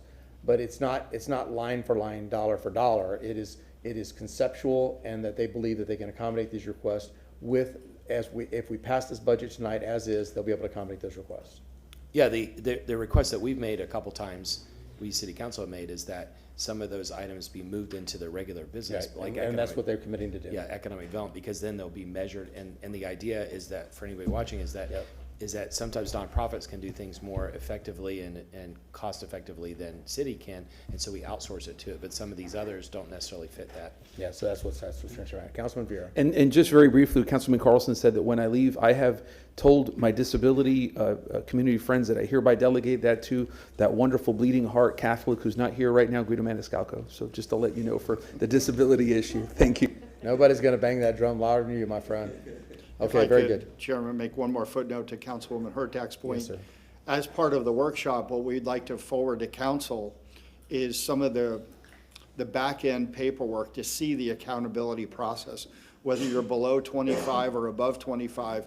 Above 25 is a full-blown agreement. It comes to council, has the scope of work, it has the boilerplate wraparound about public records request, potential audits, things like that. Below 25 still gets a level of scrutiny for quarterly tranches, and it does identify the resources from other sources that goes with the outputs and the outcomes of all of these nonprofits. So we have a history of accountability within this administration and council period that maybe you'd want to look at ahead of that workshop to help get some additional guidance on a future methodology of honing these down. Councilwoman Hurtak. And thank you for that, and that's my hope is that we can have individual meetings with staff beforehand to really flesh out some ideas so that when we get to the workshop, we're ready to make some action. So thank you so much. Perfect. Thank you. Okay, we are at our motions now. Part 1, funding. Mr. Shelby, would you like to inject something? On the script, sir? We are still in the substance of the city's presentation that we incorporated motions from our public hearing number 1. So we are now going to hear from Mr. O'Hara on Part 1 funding. Thank you. Thank you. Yes, sir. Thank you, Mr. Chair. And if I could have the presentation up again. And you see it here. The previous motion, number 1, was the appropriation of the parking, or a portion of the parking fund, $1.35 million from their unassigned fund balance to Route 1. You see the motion here. You see our suggested solution at the bottom. We will prepare and present to council a financial resolution in October, moving the funding as you see in the motion. Okay, so this resolution would be appropriate not at this meeting, but in October? Yes, sir. Okay, and Councilwoman Hurtak, you're good with that? Yes, I think probably what we'll do, what I'm planning on doing is, like I did last year, is just kind of putting everything in one thing, saying this is what we'd like in a financial resolution, and then they'll bring it all together. So the motion I'm going to make about moving the money to pay for the loop in River Tower Park will be the same thing. The money that Councilman Vieira is going to put toward the portico. I think we kind of all just put it in a big laundry list, and then he'll come forward with a resolution. Very good. Is that correct? Yes, ma'am. In fact, if at the end of this presentation, we actually have a tentative summary based on council's motions and requests previously. Of course, it doesn't accommodate some of the new issues, and we'll revise that and present to council a summary, and it will be very similar to the financial resolution that you described. It's like witchcraft that you anticipate this. Councilman Maniscalco. Yep, I just want to thank Councilmember Hurtak for her leadership on this, because she spearheaded this, and then the support of council members. I did a video for social media the other day with another gentleman about promoting Route 1. It's great. The ridership numbers are amazing. You know, people are using it, and we have to invest in transit. It's a big city. Not everybody wants a car. Not everybody can afford a car, and I think this is a great catalyst for future investments and future endeavors. It's important to, I mean, so many other cities have public transit, mass transit. You don't need a car. Tampa's not that city, but we can be that city, and this is a great way to begin. We're going to be that city. But we're going to make Tampa a transit-friendly place. Okay, anything else on Route 1? We'll move on to Councilman Carlson. No, I appreciate Councilmember Hurtak's changing this from last year. If last year was a test, this is a different kind of test, and I think that's going to be really important going forward, especially since we have a new HART board member who will go advocate for funding for it on a permanent basis. Absolutely. No, you know, data means something, so data-driven decisions, so it's good to have it. Okay, Yellow Jackets. Yes, sir. If I can have the presentation up again, please. And here is item number 2, accelerating the Yellow Jacket Capital Improvement Project from fiscal year 28 to fiscal year 27. And you see this is its current iteration in the recommended budget. And we've got it highlighted in yellow there, the $1.5 million in fiscal year 28. We suggest, based on council's motion, that this now become the capital improvement project of record with the 1.5 million in fiscal year '27. I should also state that not reflected here is an operating component that I think the department has discussed with council of accelerating some operating expenses, and that is this slide here you see in front of you. You know, as we wait for the capital improvement projects, 1.5 million, you see these actions that the department intends to take. So for the public, so you understand that in this fiscal year that's coming up, they're gonna do the ball field lighting, and they're gonna start the design for the dugouts, the sprinkler system, concession stand upgrades, and bathroom upgrades. So that design will start, so they'll be able to start those projects in FY '27. They'll be ready to go.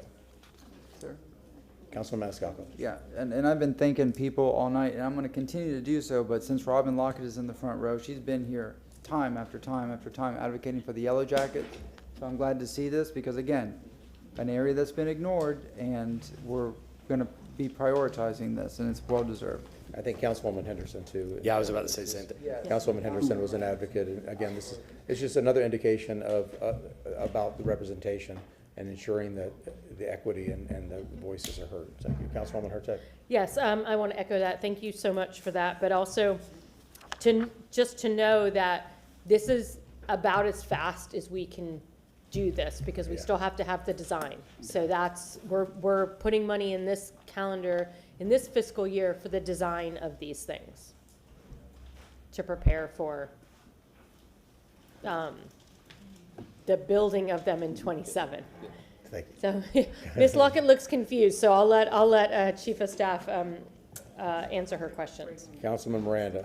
Thank you, Mr. Chairman. Again, regarding the Yellow Jackets, I had the pleasure of coaching in two Little League area, Wellswood and West Tampa, and the Yellow Jackets had a comparable team and talent better than what we had. And they just have a great spirit. They have a great program they had, and now I think we got to give them the ability to have the same mechanisms to get to that plateau of whatever they want to go in baseball, whatever they want to do in sports, and I'm all for this project. Thank you. Okay. Now we get to 2009 to 2026 fund balance. Yes, sir, and once again, if I can have the presentation up. Thank you, and as you said, Mr. Chair, council requested a broader picture going back to 2009 of the general fund unassigned fund balance, and you see that here. From a high in fiscal year 2010 of 37%, down to the lowest of 23% following the Great Recession, and we anticipate this year and next year being again at the 23% mark. Councilman Maniscalco. Yep, and you know, my compliments to Mayor Pam Iorio for leaving the city and leaving the reserves and being a good steward of public dollars. And you were there, Mr. O'Hara, in the finance department, right? Yes, sir. So you're part of the team. I know there were significant layoffs in the city, and we're recovering from that still to this day. And if you look at this chart, how the numbers drop, specifically in 2014, 2016, we're getting back up as the budget has grown. When I got here 10 years ago, the budget was under $1 billion. Now we're approaching $2 billion. So the percentages are going to adjust. We're in a healthier position. But again, I'm glad that we had the leadership, you know, with Mayor Iorio, who doesn't get enough credit for leaving us in a healthy financial position, because the Great Recession was horrific. And 15 years later, we're still feeling the effects of it, but we're getting back to where we were. Councilman Carlson. Yeah, we've talked about this before, but I just want to remind everybody the Great Recession technically ended in 2009, and so it is a miracle that even, you know, coming out of it in 2010, she continued to save money. And I want to thank the administration, City Council. When I joined in 2019, we pushed really hard to save money, and then even through COVID and everything, we pushed to save money, and the administration worked with us, and we've been able to save throughout. The reason why the percentages are a little bit higher in around COVID is because of grants and refunds from the federal government. But as Mr. O'Hara said last time, Unfortunately, the expectation of the bond market is more up to 23% now. Ideally, this would be like a rainy day fund, but it's really not. It's what keeps our bond balances high. And as you said a year or so ago, our bond ratings went up in the last year, in part because we've been so aggressive about saving money. Thank Yes. you. Councilman Miranda. Again, I've said this before regarding Mayor Oyo. She had the toughest go of most mayors in the last 50 or 60 years. She didn't have much to work with, and we held it together. She did an admirable job, although we had to release 750-some employees, but she got through it, and the city survived, and she did a fantastic job, and I want to thank her again. Thank you. Next. Thank you, Mr. Chair. And once again, if I can have the, oh, they're way ahead of me. Thank you in the back, appreciate that. And the council had requested that we provide a breakdown of the cost allocation associated with contract administration, and as you'll see on the next slide, technology and innovation, specifically the cost allocation assigned to the enterprise agencies. And you see them here: water, wastewater, solid waste, and parking. And then we have total allocation to the enterprise, and then we've also added, to provide context, the total cost allocation at the bottom you see there associated with the contract administration department. To make a long story short, you see that the overwhelming majority of contract administration's costs, indirect costs, cost allocation, are borne by the enterprise funds. In fiscal year 24, for instance, it was 8.2 million of 9.9 million, and then of course you can read to the right. And it's not surprising, I think, when you realize the extent of work that contract administration does for the enterprise agencies. Because the enterprise agencies, of course, do the very, very large projects. Okay. Councilmember Yeah, and Carlson. thank you on both of these these are responses to our requests in the last meeting, and thank you for doing that. I think this should be part of the budget going forward so everybody can see. The question was last week is, in looking at that almost $12 million number, how much of it is recovered from the enterprise funds, so that we wanted to make sure that the general fund was not subsidizing it. And what this shows is a very small subsidy, as you said, but good to see the numbers and see how the enterprises are covering it. And just for anybody watching, if you pay your water bill, the cost of running the water projects and getting the bidding on it is included in the price of the water bill, rather than having to pay for it with your property tax. Thank you. No, thank you. I appreciate, outside looking in, sometimes we get tunnel vision. I do think these are very informative slides, so we'll make those part of the typical or the usual slide decks. And again, if I could have the presentation back up. And of course, you see a pretty similar scenario in terms of proportions for the technology and innovation department. This was the same thing, another question we had, and you answered it. Thank you for doing that. Again, the idea is that if there are costs, they should be paid by in the enterprises by the fees, not through property taxes and other fees. And so that's what you've shown here. Thank you. Thank you. And if no further questions, if we can move ahead. Council had also requested a debt-to-revenue comparison to other localities. And we have our financial advisor here with some supporting documentation in a slide to provide that response.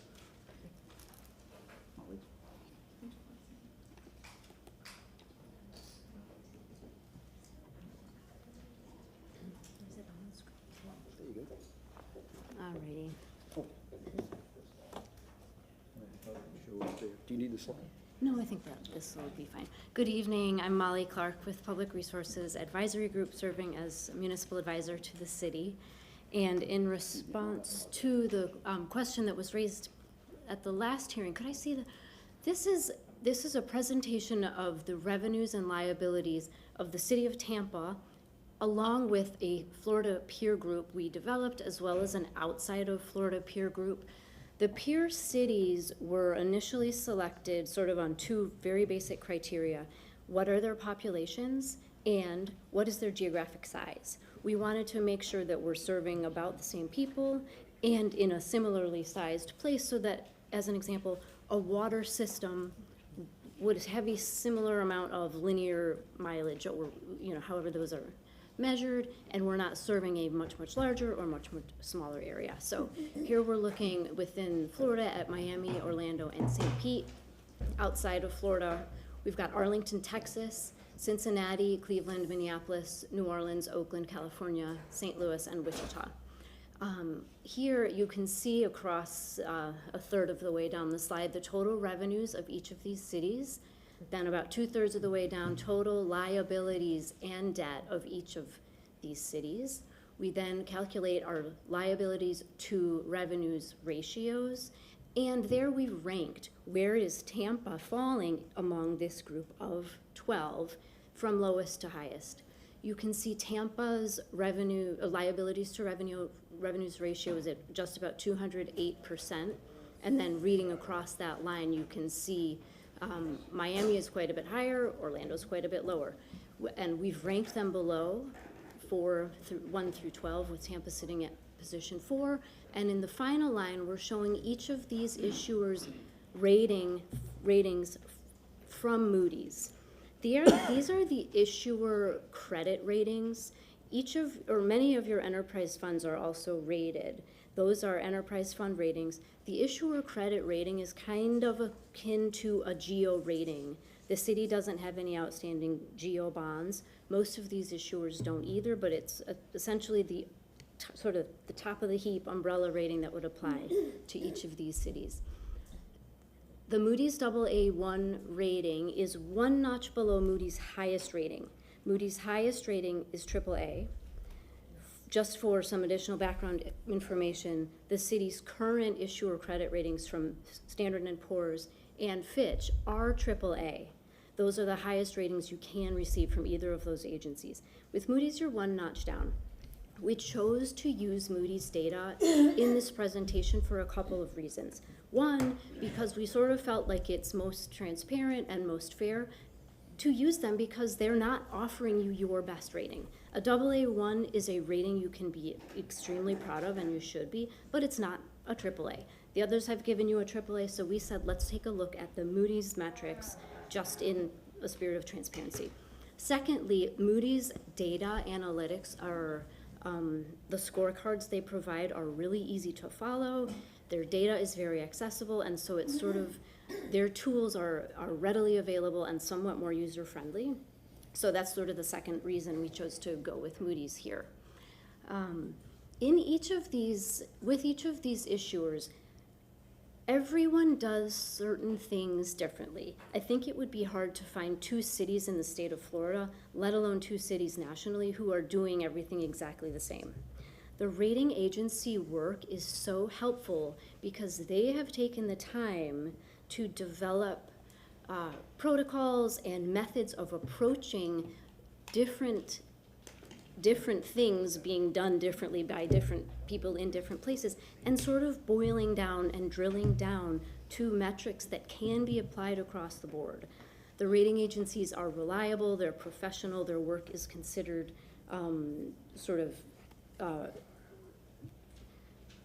generally just reliable across the US. They're used internationally within the municipal space as well as in the corporate space. So going back to these, the revenues and the rankings and the ratings, within the liabilities and revenues, some cities issue water and sewer debt, like the city of Tampa. Some cities do not. Orlando, for example, has Orlando Utilities Commission issues that debt. So they don't have water and sewer debt that's affecting their liabilities.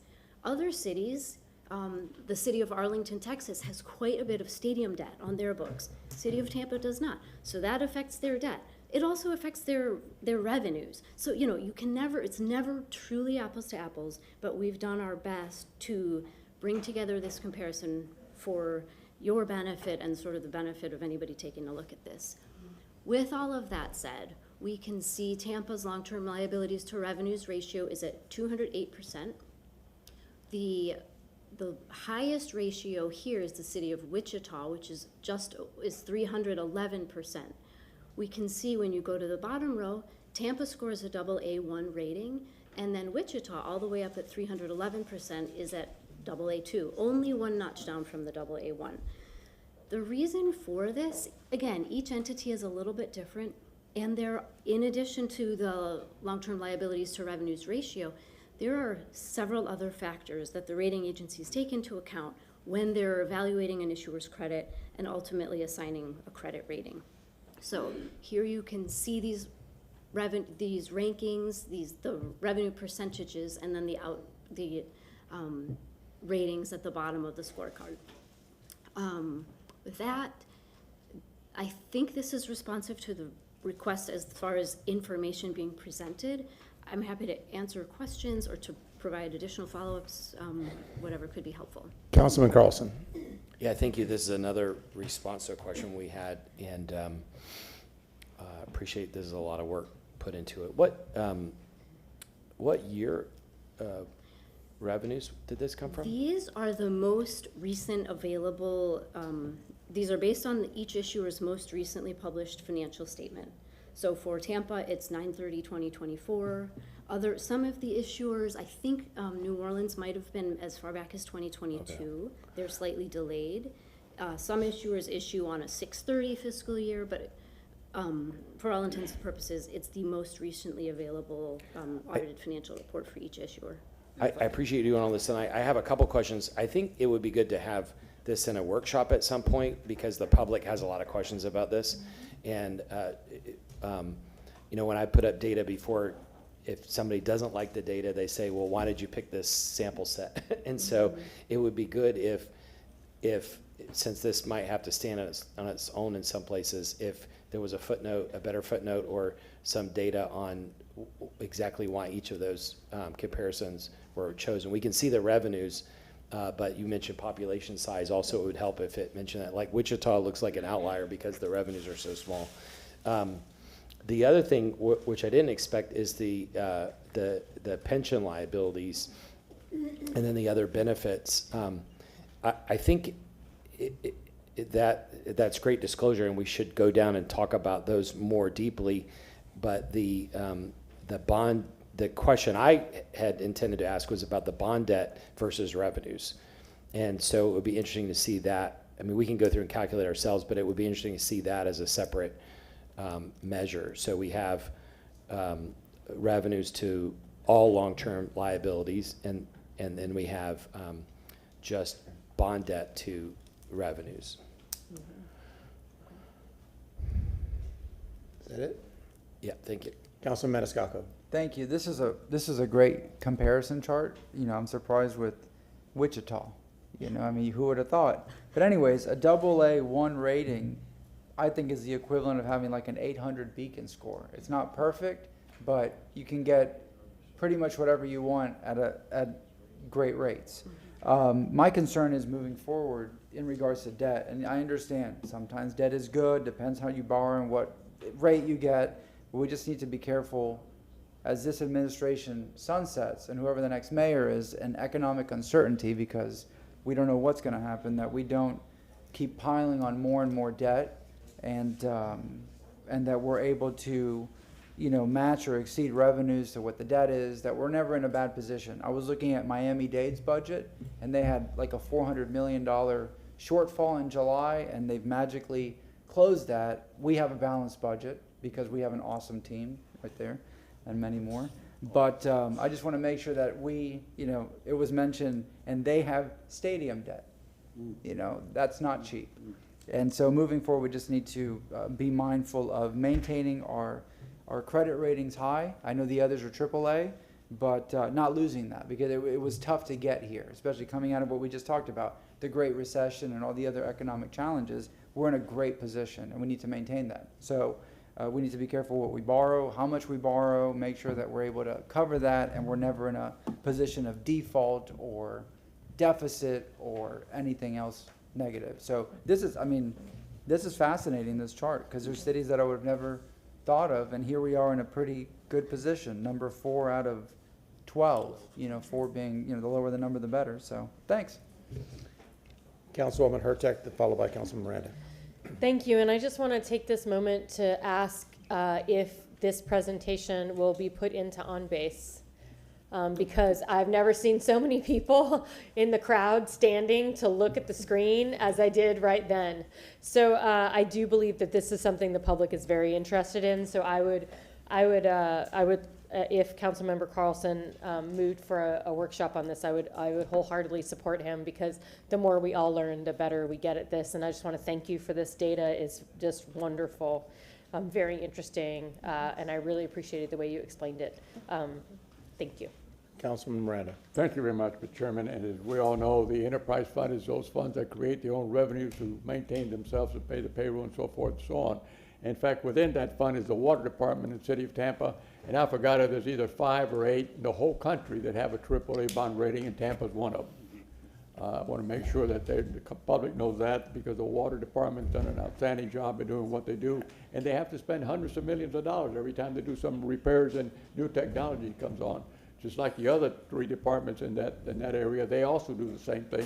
So they do a lot, but they have to borrow a lot, and they make money because their money is almost guaranteed. However, on our side, it's not guaranteed, because if you have a slowdown in the economy and the thing starts to tank and the values go down, then you still have to pay, but the money is not there to pay.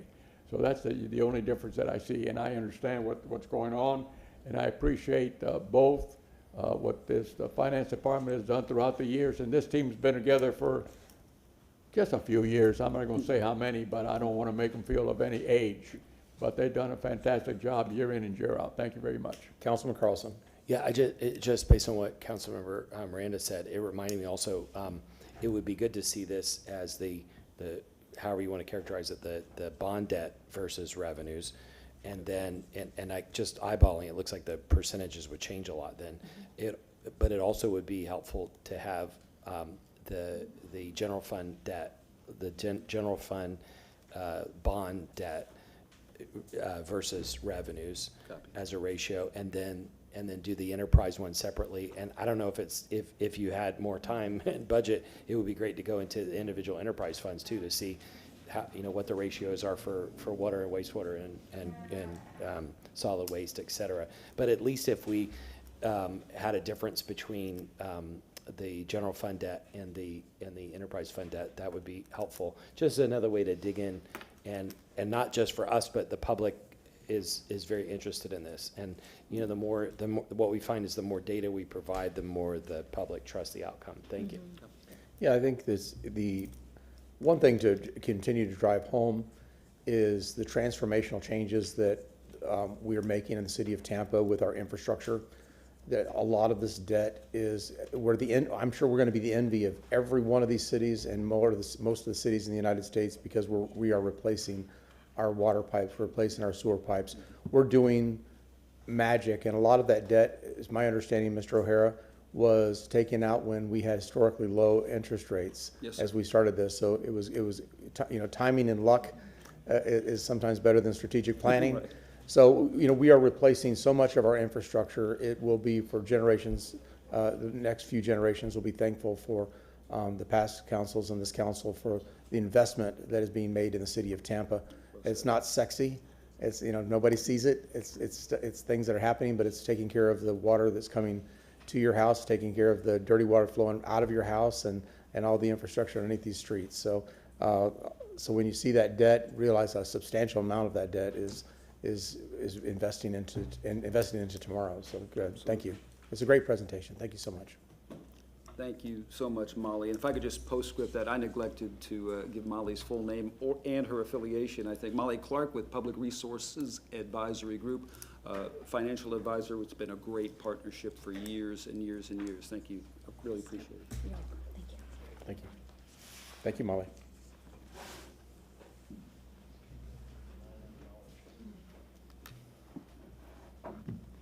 And if I could have the presentation back up, please. Thank you very much. Speak of water. Yep, speaking of water and wastewater, Council had requested an explanation of some anomalies in the fiscal year '25 projected revenues and expenses, and Mr. Perry will speak on that. We've highlighted them, you see, in the yellow circles.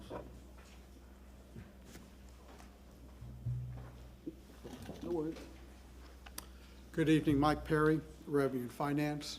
The city charter requires the budget office to present a budget that contains the prior 2-year actual expenses, the adopted budget that you're currently in, and a projected expenditures based on that current budget. Now, when you're dealing with a pure operating budget like Revenue and Finance, it's pretty easy to project what our expenditures and revenues will be. However, when you're dealing with multi-year grants and multi-year capital projects, no matter what number we put in there, we're going to be wrong. I'm just going to be real honest about it. We can do our best, but we will never hit that number. So we chose to take the approach to provide the maximum liability. In other words, if we spend every dollar that's appropriated within the budget, we put that number in the projection. And so in this particular case, you see that the wastewater operating expenses down on the bottom had an adopted budget of $115, but we're projecting $349 million. That means there's about $250 million of capital project appropriation or that we bring forward from the prior year to the fiscal year, and that's why the large increase there. If you go up to the revenues, again, the other line, the adopted budget was $188.3 million. We're projecting $267.8 million, and that includes a bond issue that we just did in October. So are there any questions? Hearing none. Thank you. Thank you. Thanks, sir.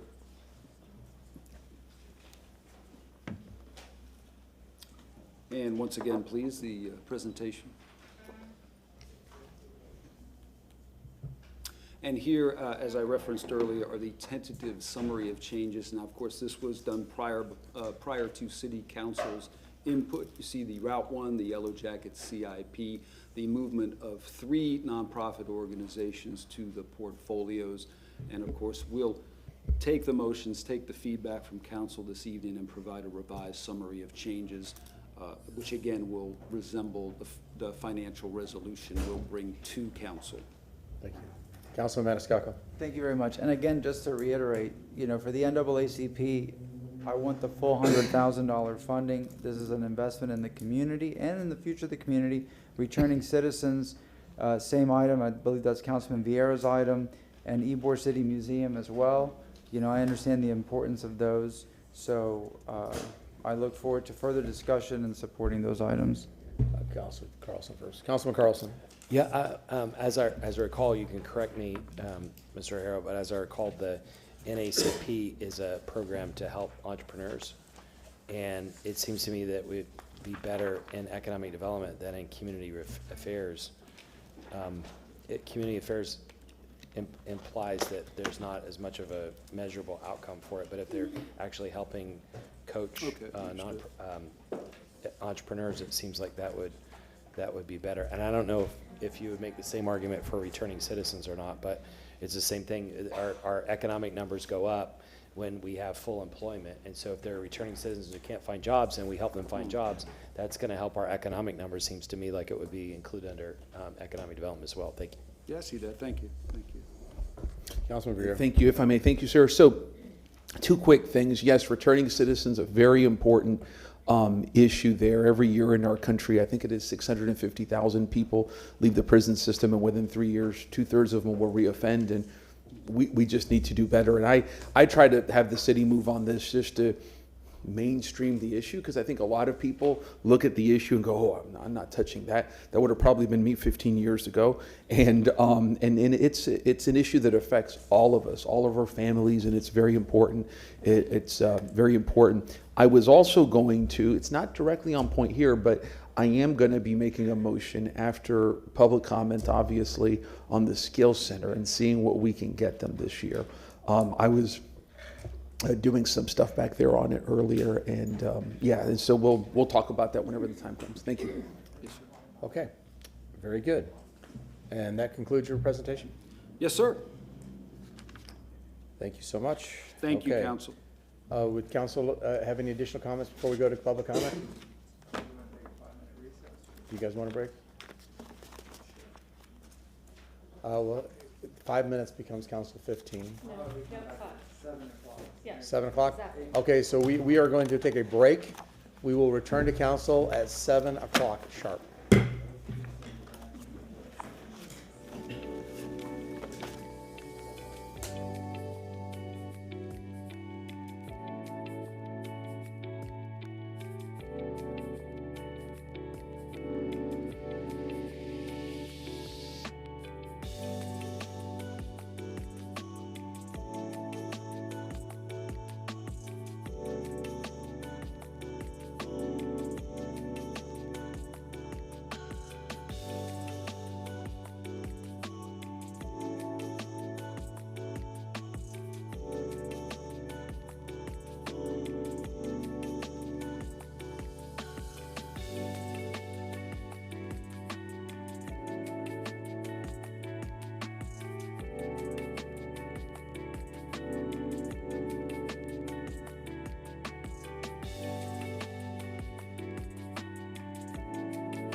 Maniscalco.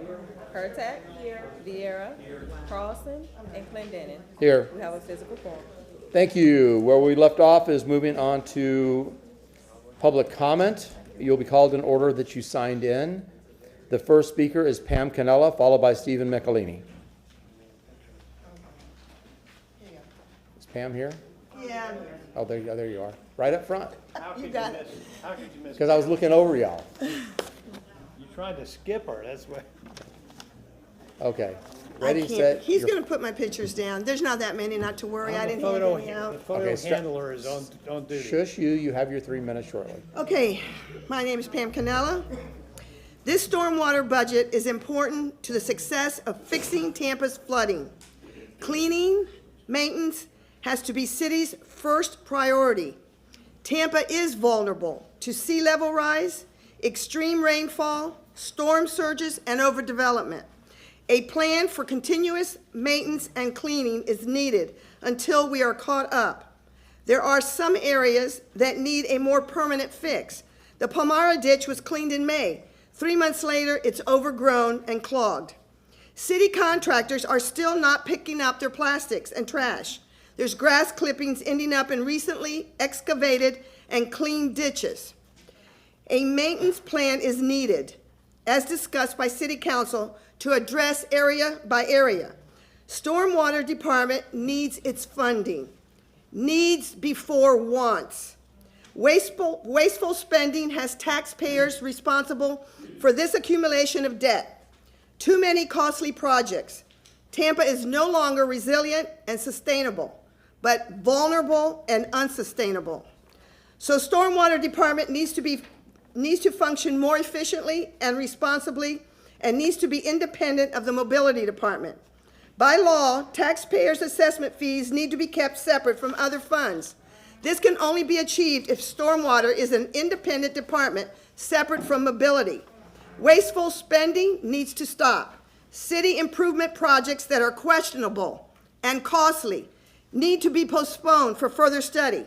I feel the Howard project is one of these.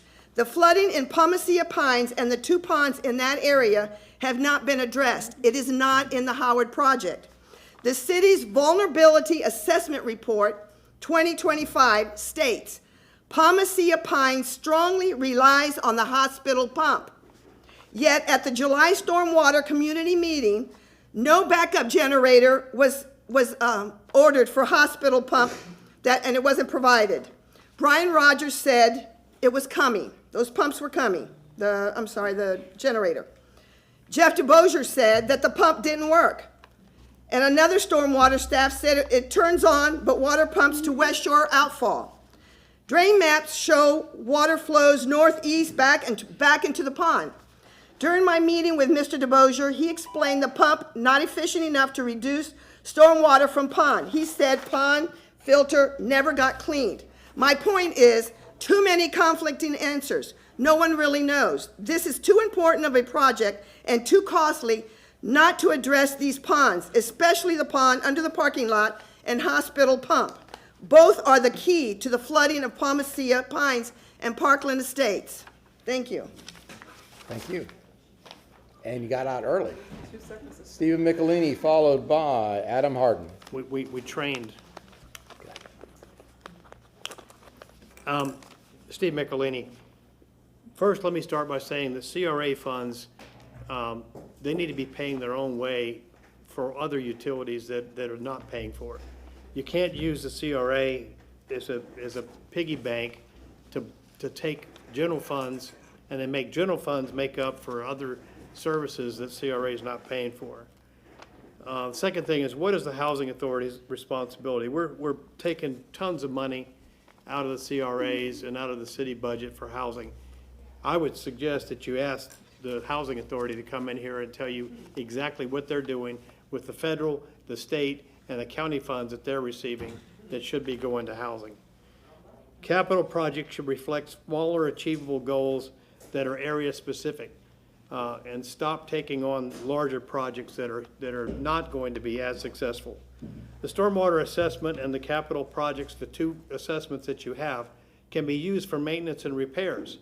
And the city has chosen to only use the one side for maintenance and repairs instead of both. One's being allocated for new projects when that's not necessarily the only alternative. Other stormwater assessments, 13 million out of 15 million is being used for salaries. I don't think that's responsible. Make maintenance and all utility of stormwater, sanitary sewers, and paving and water issues a priority. Make them the first priority. Maintenance instead of capital projects. Large unproven projects are a recipe for disaster. Increased cost and significant disruption of those costs. They end up being disproportionately expensive. Minimize the large capital projects. Focus on horizontal instead of vertical. Provide stormwater surge protection for these outlets. They're not protected. Install redundant pumps and backup power for protecting for the weather. Weather harden and protect fire and police rescue stations. Invest in adequate stormwater rescue and emergency vehicles for both police and fire. Invest in the sufficient canal and ditch maintenance equipment, which we don't have. Separate the stormwater department into its own department. Divide this $100 million anticipated expense for South Howard into 10 neighborhood area-wide projects where you would have a significant impact. No additional bonds should be issued for capital needs unless they are absolutely necessary. Consider providing new projects to install stormwater systems and where they can be receive an impact where they can be significant. What portion of the budget is beneficially allocated for South Howard flooding and the relief project? And I'll show you some pictures real quick. This is the pond on Swan. That was quick. Thank you, Mr. McElhaney. I'll show you these three. Thank you, Mr. McElhaney. This Thank is you, Mr. why McElhaney. maintenance is important. Adam Harden, followed by Stephanie Pointer.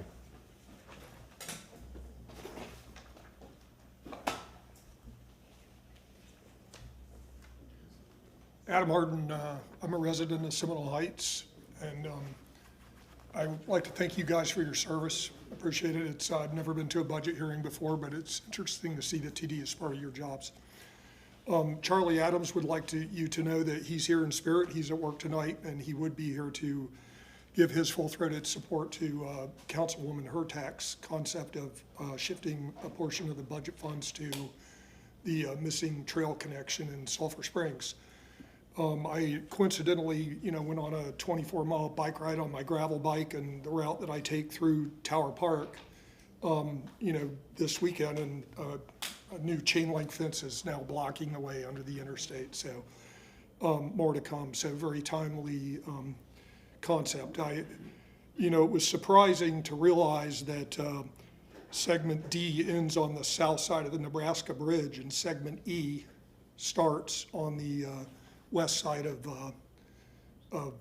Florida Avenue near Purity Springs. So, I'm supportive of it. I live in the neighborhood. I'll use it. I'd like to see you pass it. Additionally, I spent 4 years on the Hillsborough Area Regional Transit Board. The Route 1 test, I think, has proven to be highly successful. The changing strategy to shift a 1.35 million to support that, increase frequency, and putting the fare back in place, I think will be the next step in proving that up as a BRT route.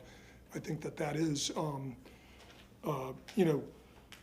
that's the next step. So in connecting our, really education and tech center out around the university, the medical complex that's out there with the VA and the hospitals to downtown.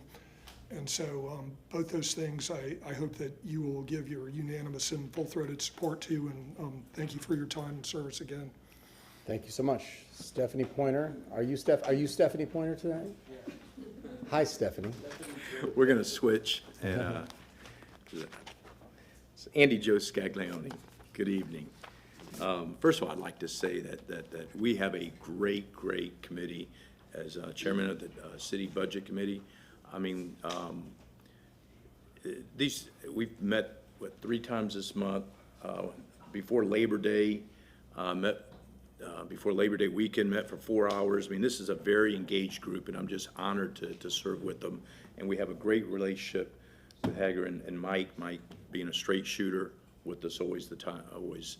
But I'd like to hit upon two things real quick.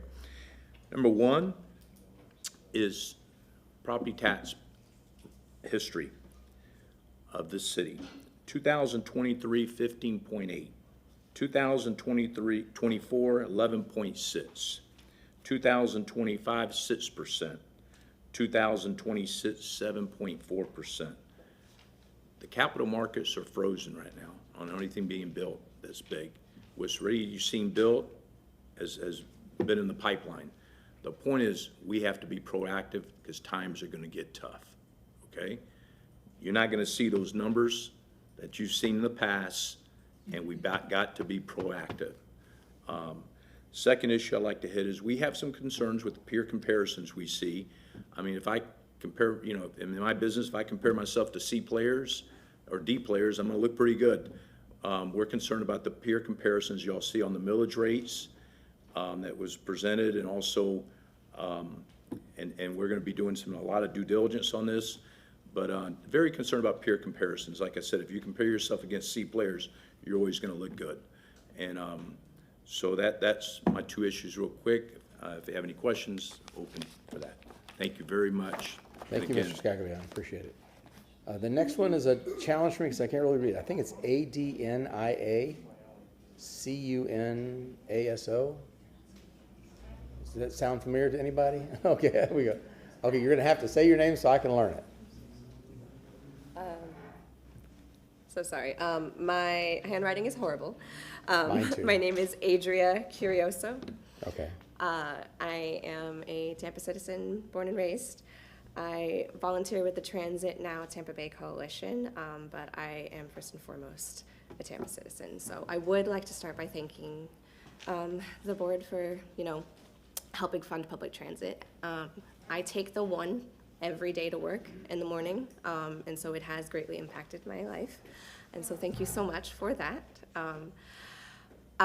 I work as a behavior therapist with kids with autism, and I've worked with kids in general as a para in the past with all types of different disabilities. So this budget meeting is very important to me as both a Tampa citizen and a person who works with individuals with disabilities who will grow up one day to become citizens and adults. So I would like to send them into a city that is designed to help them, and not just help them, but like allow them to thrive. And I think in a lot of these conversations, you know, I'm not a statistical analyst of any kind, but I'm a person who works with humans. And I think sometimes we miss the human element here. Numbers on a spreadsheet are important to someone somewhere, but I get to see the effects of our city and how it is planned in real time, and understand the implications of that, working with kids and seeing the city and what we're gonna send them into. And it's, I do thank you for what you've done so far, but there are concerns with how we've, you know, built this city. And, you know, a lot of people would have a better time in the city if we catered to those of our most vulnerable. There's a lot of things that can be done that I'm not the smartest person to talk about, but I think when you help those that are at the bottom, it affects everyone in ways that you wouldn't expect. Like, you know, adding a ramp to a curb, how that, you know, is mostly there for wheelchair users, but it also helps people with strollers or people that need mobility aids, like, you know, guide canes or something like that. Now that they don't have a curb to step over, it's less of a health hazard for them. That mentality of helping people, you know, in this one way, and that affecting other people even in ways that you wouldn't expect, can apply to so many other things. So I would just encourage us all to keep in mind the human element when we're making decisions and not just focus so much on the numbers, because at the end of the day, you know, the humans are the most important thing. Thank you. Thank you for your advocacy. The next speaker is John Arroyo, followed by Connie Burton.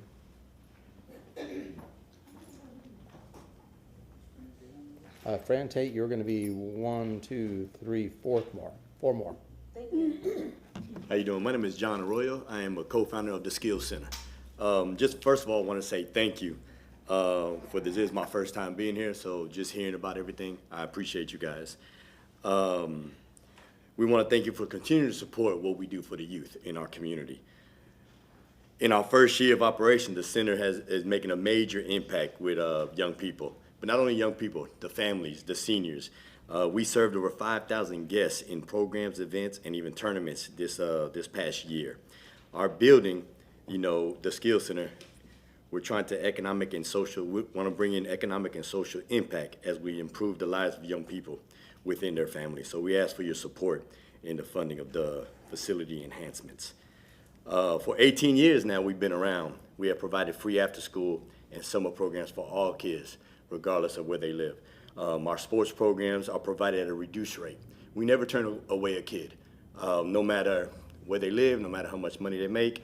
We always do it individually as circumstances. This summer, the center was even open from 7 a.m. all the way to 10:30 p.m. We provided hours for the weekends. We offered a free 8-week summer program for over 300 youth, free lunch. Middle and high school youth participated in esports, coding, robotics, 3D printing, VR, health and fitness, sports, life skills, culinary arts, personal growth workshops, leadership development, career exploration, and so on. We also do a lot of gender-specific programming. You know, young ladies, we have an all-girls program, whether it's sports, nutrition, health. We also did a program where we provided a wheelchair soccer for, you know, individuals. Our programming is for the community. We chose a specific location to make sure that everybody can come and can afford it. It wasn't where it was going to be hard for anybody.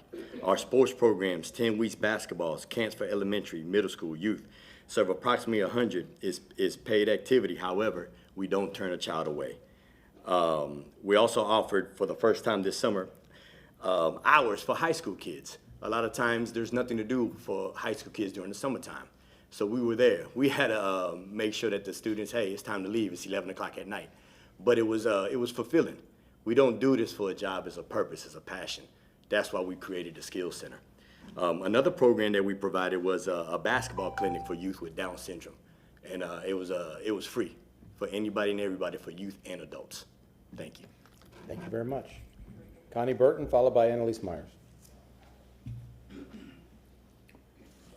Connie Burton, I'm gonna get the good stuff out first. I wanna thank you, Alan, for your continual support of Diane Johnson. She's been a valuable resource to, you know, people like me that's calling all the time.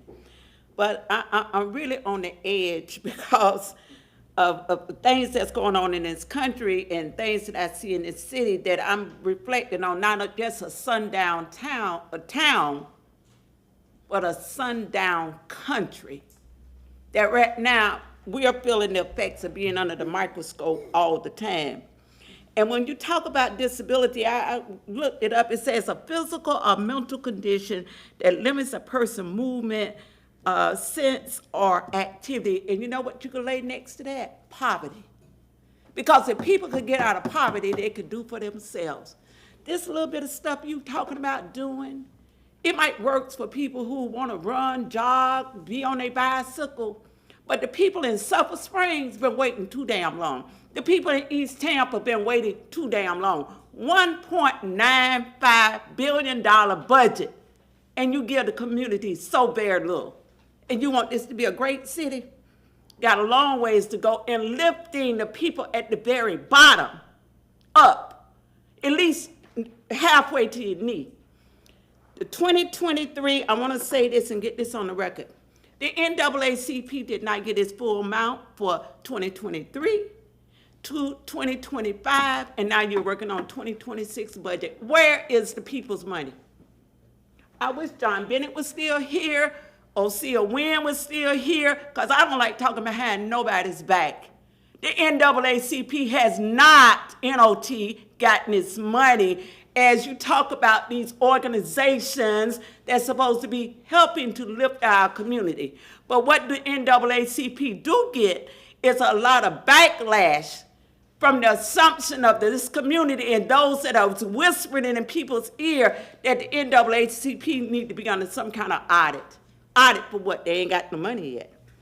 Now, what I'm concerned about, and I ain't heard a clear answer of the summer job program. We have asked, you took it away from the CRA, the city had it last year, you couldn't get up to 72 students being employed.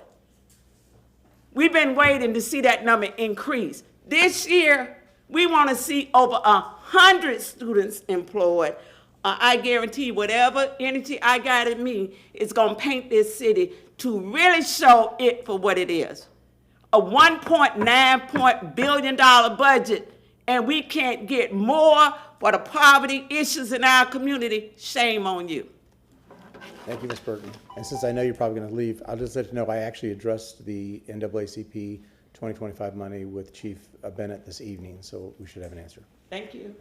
Annalise Meyer, followed by Stephen Byrd. Hello. Good evening. Thank you for having me. Annalise Meyer, Historic Parkland Preservation Society. As always, I've been taking notes and it changes around here, so bear with me. I am here to talk to you about stormwater, and I truly believe, as somebody who sold underground equipment to this city and who also sold smart grid systems all over the state of Florida and Puerto Rico, we need to take the enterprise funds away and put them separate again. They should not be commingled with anything else. And as far as our water department doing a good job, they can do a better job. I know. I was in that business for 15 years and I worked for the 2 top water meter manufacturers. I also want to say that our stormwater tax assessments need to be more transparent. I would like to see on the monthly report the amount of money the tax collector sends over. They send those monies twice a month. Twice a month. Yet all we hear about is perhaps the yearly total. Well, we kind of have an idea what the yearly total is, but everybody pays their property taxes at a different time. You might be very surprised how much comes over every month. Again, it's twice a month. I'd like a motion to be made on that, please, by one of you, either tonight or on Thursday. As far as the study area for the South Howard Flood Project, I have asked, I put the city in a tither apparently the last couple of days because I've asked for the stormwater map system just of my area in Palmacia, Pines, the watershed areas, and especially the Memorial Hospital area. It's on the city vulnerability report that the pump at that hospital is very critical. It's also on the grant application that we made at the Department of Environmental Protection for the Coastal Resiliency Project. Would you realize that both of the contractors who are helping with this project had no idea we won that grant? Had no idea. And it just got updated after I mentioned it in the last 2 weeks. They finally made the last 2 quarterly report, the city did, to the state. The state's going to lose that grant. So you can cancel out $10 million, I guarantee it. This project is going to go over $200 million with budgeting. That is 10%, a little over 10% of our total budget this year. We can't afford this project.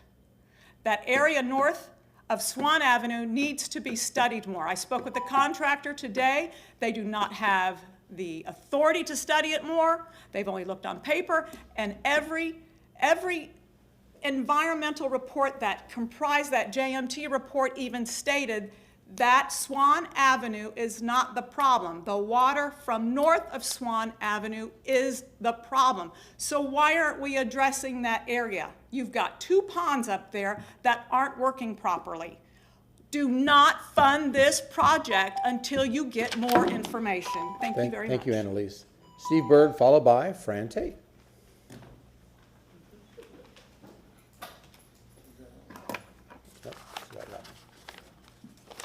Hi, I'm Steve Byrd. I reside at 810 East Skagway, right in the thick of things at Sulphur Springs. And I appreciate the tone. I appreciate the efforts. There's a lot of good people working on this. Probably a little late, and I just have a couple ideas. Stephanie didn't want my minutes, so you get a little bit of me.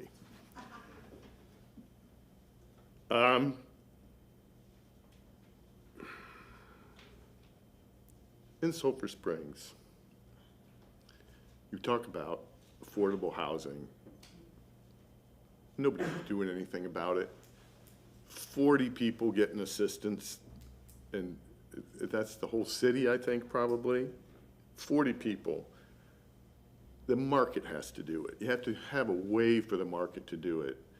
We could use the ADUs there. There's no reason that there's a map and it ends here, and now we can't have anybody living in our backyard or anything else. That just doesn't make any sense to me. The market would take care of it if you said, go ahead and do this. We got people, they're living in the backyards. They don't, it's not legal, but they're doing it. We need multi-room apartments, not more studios.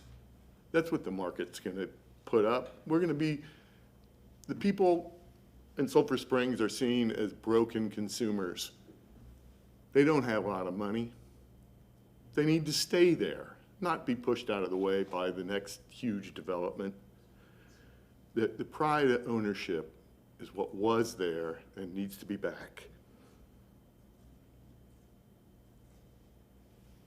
That's all I got. Thanks. Thank you, Stephen. Fran Tate, followed last but not least, Robin Lockett. Good evening. Good evening, Fran. Council and Chair Fran Tate, President of Jackson Heights, ex officio member of the East Tampa CRA, CAC, and Transit Now member. Good evening. I've got a lot to talk about, but I'm sure I won't cover it all in 3 minutes. First of all, I want to say I'm happy to hear about Route 1 will continue on. Still want to advocate for Route 5 or Route 32, and I'll keep advocating for either one of those. I'm elated, Ms. Robin, you did your job. You were very, very permanent concerning the Yellow Jackets. And I want to let you know I'm very, very permanent about a grocery store in my area. We are in a food desert. I've been there 20 years. I'm going to be very permanent and very vocal about a grocery store.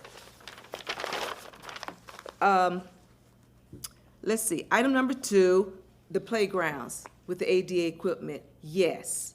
As I served as chair, we went to the FRA conference. I got a chance to tour one of the playgrounds in Jacksonville Beach area. Awesome, awesome ADA equipment, just beautiful. I love to see that on all of our playgrounds, absolutely. Item number 3, Sulphur Springs. I'm gonna stay vocal. I'm gonna stay consistent out there. I know seniors out there, and I wanna plant myself out there to help them. They're not gonna get a CRA, which is unfortunate, but the funds that are going out there, I wanna help them as much as I can as a community advocate. Item number, let's see. Oh, returning citizens, absolutely. Returning citizens. My brother, a returning citizen in New York. He's doing fantastic. He's doing fantastic. Living place, he got a place to live, he has a job, his son is doing just fine. I want to see that happen here with our returning citizens. I know we can make that happen because you guys are great. I know we can make that happen. Then I want to talk about the Skills Center. I was here last time talking about the Skills Center. I don't mind allocating funding, but not the funding that they're asking for, because, like I said, as I was a chair, they promised, wasn't on paper, but they said they would allocate vouchers for 33610 and 33605 children. Not everybody can attend that Skills Center, but they all need to attend it to keep them off the streets. So they got to do better. They got to give us what they promised us. It wasn't in writing.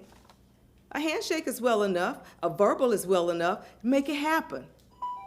Thank you. Thank you, Ms. Tate. Robin Lockett, bring it home.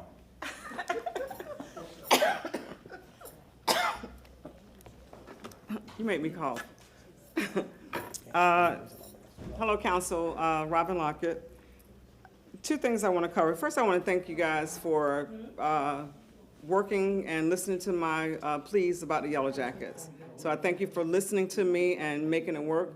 I want to thank Ms. Kopesky. Is that how you say your name? Okay. for, you know, working with me also. So that's one thing. I support the Skills Center. As the gentleman said, that they don't turn anyone away, right? Meaning that everyone can attend if they don't have the money and so forth. They don't turn anyone away.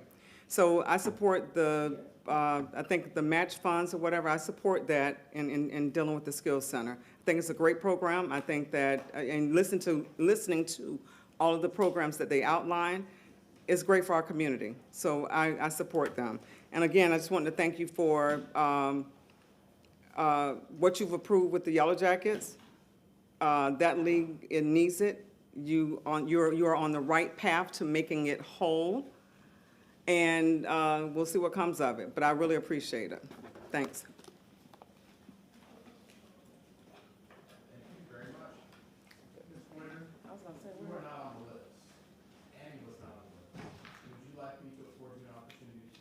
That would be ideal. Candy Joe hung me out.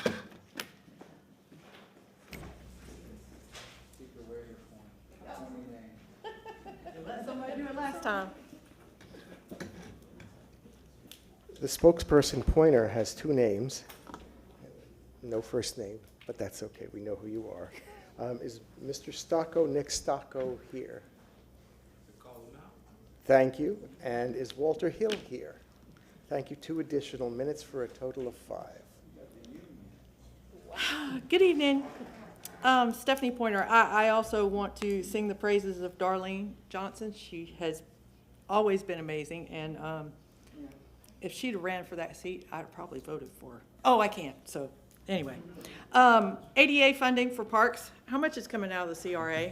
I'd like to see what those two numbers look like together for their parks. And I would echo that we need to spend that money in areas that don't have CRA funding. But, you know, we can move on to other things. Sulphur Springs, it's good to see a step forward. I hope that the spending list will be distributed and on base, because I'd like to see where those numbers came from and how they were generated. The $18 million sounds like a lot, but 13 million of it is wastewater, a wastewater project, which you know, that's all that's on the slide. So that's all I can see. And a second question I have is, why would we have accounts sitting in the budget that don't have allocations for them?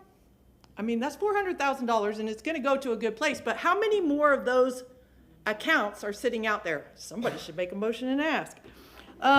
Housing, spend it in a timely manner. Also, in all the districts, not just 1 or 2.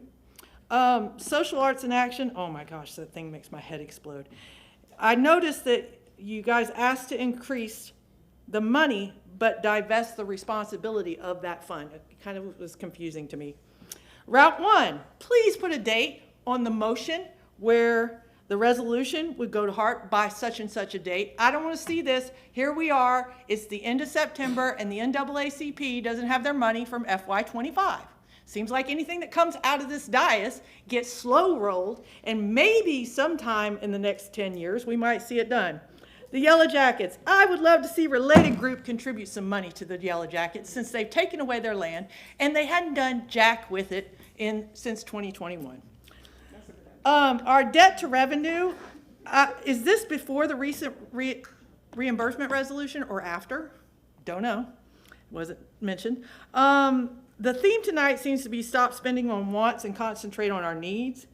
Sulphur Springs does not need a CRA, in my opinion, especially after what I got told last night about the Franklin Street project that the CRA board approved last November. It hasn't come back to the city council for that money to be spent. What's the problem? Why is there a slow roll? I don't even like the project, but people call me and ask me questions about why the money hasn't been spent. And if we don't put deadlines on the expectation of this spending, then they will slow roll it again next year. If you're going to give NAACP money this year, then you need to have a deadline where the funds go out. Transportation. I am all for spending money on transportation, because I don't believe that we could put the housing genie back in the bottle. But I want to make sure that you guys understand what one of the BOCC members suggested a week ago at a meeting I was at. He wants to dump hard on the city of Tampa. And when I asked him if he's going to send the money along with it, he kind of heamed and hawed about it. Oh, well, you can do this and you can do that. No. Why is that guy on the TPO to start with? If he doesn't care anything about public transit or poor people for that matter, and that's exactly what I stood up and asked him, I'm sorry, do you not care about poor people? Because honestly, when you talk about shrinking heart, that's what you're doing. I would love to see somebody come and speak publicly with the real numbers, because he said only 7,000 people a year ride hard. I was like, wait a minute, that can't possibly be true, because Route 1 in the month of June alone had 5,700 riders. So you do the math. I know I did. The budget committee is much, much more productive since council has reined in the responsibility for it. Since Marty's been there, since Hager's been there, it is much more cohesive.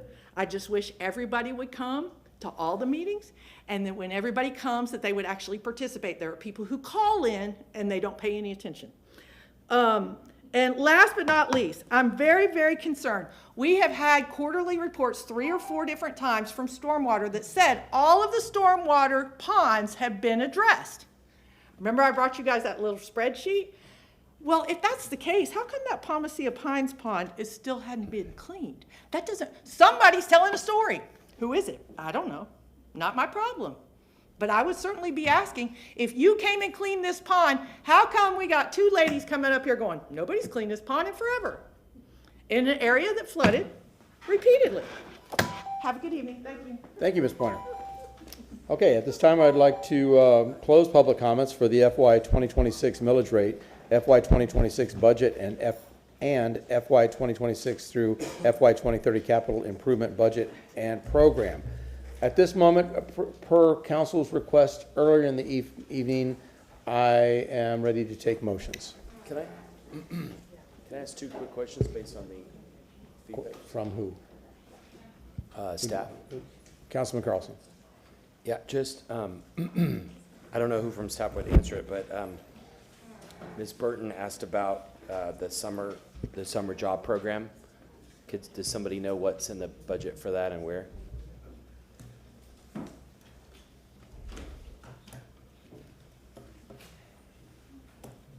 And then the other related question while you're standing up is, Ms. Burton also asked me about, in the hallway, about loans or other funding for people to put ADUs in East Tampa. I'm not aware that we have approved any programs like that. Do you all remember that? Maybe that's a subject for the CAC in East Tampa at some point for the CRA, but thank you, Mr. Rajero. On the summer job I apologize, program. sir, if I could get that first question again? The summer job program, could you tell us, Ms. Burton asked that question, how much money is in there for that and where? We'll find out. Okay, thank you. Thanks. Okay. Councilman Viera, you wanted to speak? Oh, no. I think she has a motion. Did you want to make a motion? Yep. Councilwoman Hurtak. I guess I have a question about this chart about the tentative summary of changes. So it says 1 would be done from the October 2025 financial resolution. The Yellow Jacket CIP, that makes sense. That's just a moving of money for dates that aren't this year. But the TBD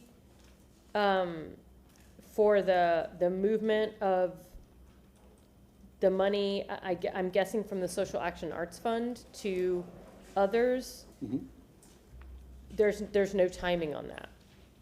We actually have additional ones that are moved too. Oh, okay, so I'm sorry, say again? And it's my understanding there are additional funding that'll be moving as Yes. well. This is not a complete list. Yeah, we didn't know at the time, yes. Okay, no problem. So when I do this motion, I am moving it to the October 2025 financial resolution. Okay, I just wanted to double check and make sure that I'm gonna put it in the right place.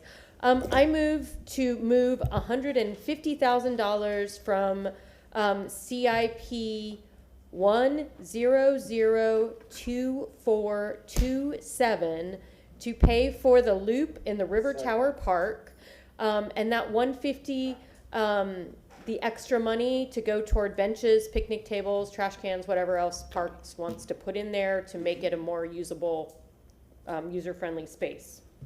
We have a motion from Councilwoman Hurtak, a second from Councilman Maniscalco.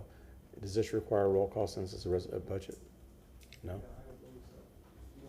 No. All those in favor say aye. Aye. Aye. Opposed? The ayes have it unanimously.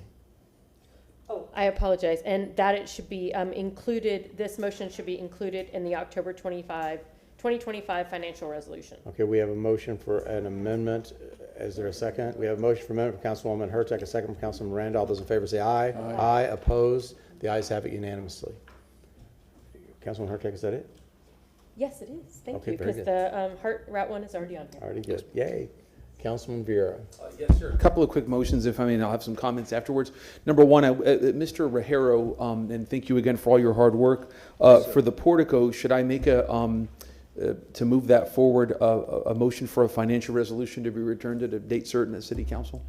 If necessary, if you could just Okay, caveat if it that way. It necessary. may not be necessary, we just haven't had time to look That's at it. fine. So if I may, I make a motion for $100,000 from the housing fund of the city of Tampa to go to the aforementioned portico housing project, if necessary, for a financial resolution to be returned. Oh my gosh. October 2025. There you go. All of it. Yes, ma'am. At that date, that Councilwoman Hurtak said.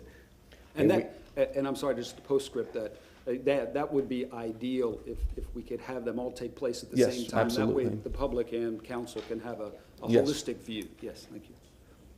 We have a motion from Councilman Vieira, a second from Councilman Maniscalco. All those in favor say aye. Aye. Opposed? The ayes have it unanimously. Thank you, Council. My next motion is the Skills Center. So it appears from the CRA that there are some funds that CRA can give to the Skills Center. It appears to be only $30,000 to $40,000. It's not a lot. I wish there was more, by the way, but that's just the way it is. But you know, we've had people come and speak in favor of the Skills Center and the amazing work that they do. You look at some of the organizations housed there: G3 Life Applications, Men of Vision, CDC of Tampa Youth and Family Engagement, Girls Empowered Mentality for Success, and many different organizations. They do really, really good work. My challenge is, I believe the county commission is looking at that next Wednesday, I think. Tomorrow. So, well, tomorrow, there you go. So, so my thing is that potentially we can have that come back in October, but perhaps we can request Mr. Rajero, I'm glad to inquire with him on it, to see if, is there any, what is, sir, the fastest and that could be reasonably given that information to the county commission so that they can know what, if any, amount of money we're going to be getting? I think the most expedient thing, if we could get some sort of, whether it's an email, a memo, and then we can reach out directly to the county commission's Okay, representative. great. So how about this then? I make a motion for city staff to work on acquiring the most amount of money, up to $250,000, between the CRA, which I've already inquired on, and then City of Tampa budget for the Skills Center, up to the $250,000, and then for city staff too, with all speed and everything that you have there, related to the county. Second. Okay. I'm going to support the motion, but I got to say something on that. Yeah. And I'm not blaming the commissioners. This is about, in the past, every time the county wants to do something, it's based on population. Okay, let's, hold on one second. You know where I'm going. Chief Bennett, do you have anything to add to this? John Bennett, Chief of Staff. I'm just looking for a little clarity. Councilman Vieira, you mentioned some subgroups that work within the skill centers that may be on our list to be funding. Are we eligible to total those up towards this 250 as well? Or are you trying to parse skill center separately? Yes, sir. I was just talking about organizations that benefit from that effort. Okay, because And, they're yeah, on here. Yes, sir. And so my motion is up to that level. If the city says, hey, look, all we can do is 120,000, I'm just making up a number, that's fine. Just whatever can be done. We have 30-something thousand from the CRA, potentially, and we can appropriate some funds. Again, just the best that we can do. Just to right set this argument, and for clarification, so we had previously agreed to set the $1 million goal as far as this budget. In that assumption, in this worksheet that had been compiled, the Skills Center has been allocated $20,000. Yep. So where would you propose getting the other $230,000? I will leave that up to the experts, because I don't know. I'm just being honest, I don't know. And so that's what my motion is, to inquire on potential areas where we can find the money. And again, they could say, hey, look, we can get another $50,000 from X source. Great, then we can allocate those funds. I mean, because I've been on the phone with them all day too, and I tried, and I've called Cedric, and I did all these things, these due diligent phone calls as well. And as I finally did the last call, was just the bad news that the money's just not there. Yes, sir. Mr. Shelby? May I inquire, Mr. Chair? Sure. And a question for Mr. Vasky and Mr. O'Hara, if I can. With regard to the request, it seems somewhat, would this be something that comes back in the October resolution? And what happens because I don't think there's any specific direction or funding source that council is being asked to give direction to the administration. So I'd just like to know how best to handle this, whether it's going to appear, and if it doesn't meet council standards, or is council just going to delegate? And I don't even know if you can delegate that at this point May in time. I comment? I'm sorry. No, you're fine. Council- You're fine. Councilman Ferriero, then I'll move that on. Just really quick, and thank you, Mr. Chairman, and thank you, Mr. Shelby, for that. So again, my motion could be that you relate what you find to the county. And again, I want to be very clear. It could be you go, no more money, we're very sorry. And then to the extent necessary, we have that financial resolution returned to us in October. That would be my motion, which is to the best that we can do, to the best that we can do. That's it. And that, if I could just, Mr. O'Hara. again, postscript that satisfies me. I'll see if it satisfies Mr. Vasky. But a concern has been raised about the CRA connection and the inapplicable use of CRA funding for operating purposes. And I think that what we're talking about is an operating function. Is it? Okay, so it's not infrastructure. Oh, okay. So, okay. So the foundation that I was standing on is not as solid as I thought, huh? Sorry to- No, it's good to know this stuff now.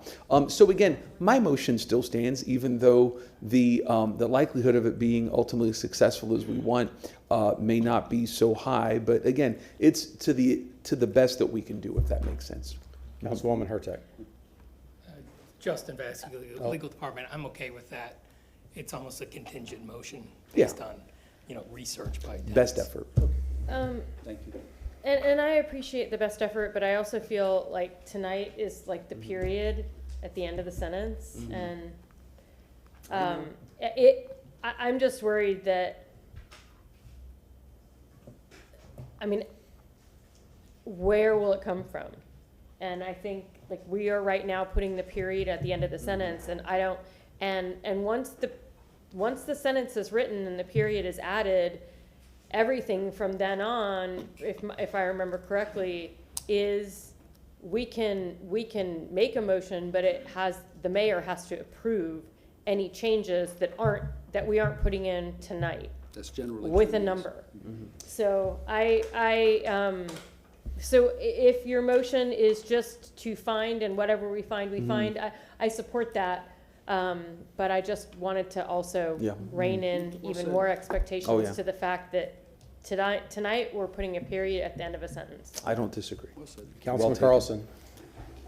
Yeah, I think however this ends up, I think any nonprofit that can go under a department should eventually go under a department. Like the Skills Center, it seems like should go under economic development at some point. The portico, it seems to me should go in with the housing homeless initiative that the chief of staff has. If it's the portico, just for the public, portico does a lot of intervention with partnering with Love Inc. and others for people who have temporarily become homeless to help them get back in housing quickly, so that they don't end up on the street, which a lot of people want us to help with. So if that is part of the continuum of the homeless initiative, or whatever the chief of staff calls it, I know he has a multi-department effort on that, but somehow I think these maybe like the heart thing, it's a beta test, and then it should be adopted by a department if it's effective. And we should also make sure we define what the goals are going in. In these cases, they are providing services that are needed by the community, and I think there are measurable outcomes. We just need to make sure we tie all that together. Thank you. Okay, thank you. Mr. Shelby.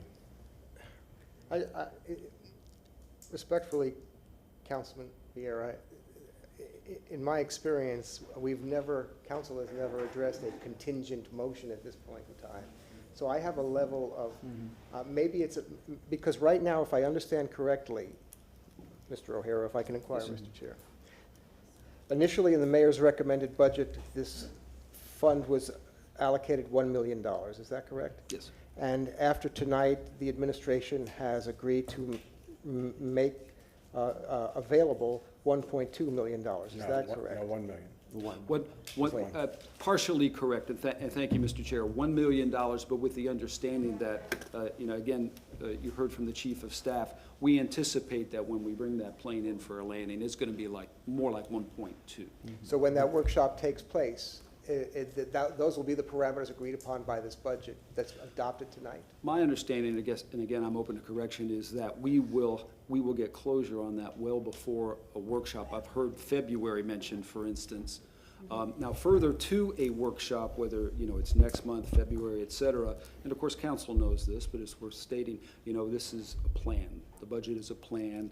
We actively manage it. You heard Ms. Kopesky, state it will change, right? In fact, the recommended budget you have before you is already 2 months old, 3 months if you count the prep work leading up to the mayor's presentation. So I say all that to say, revenue projections and receipts could change.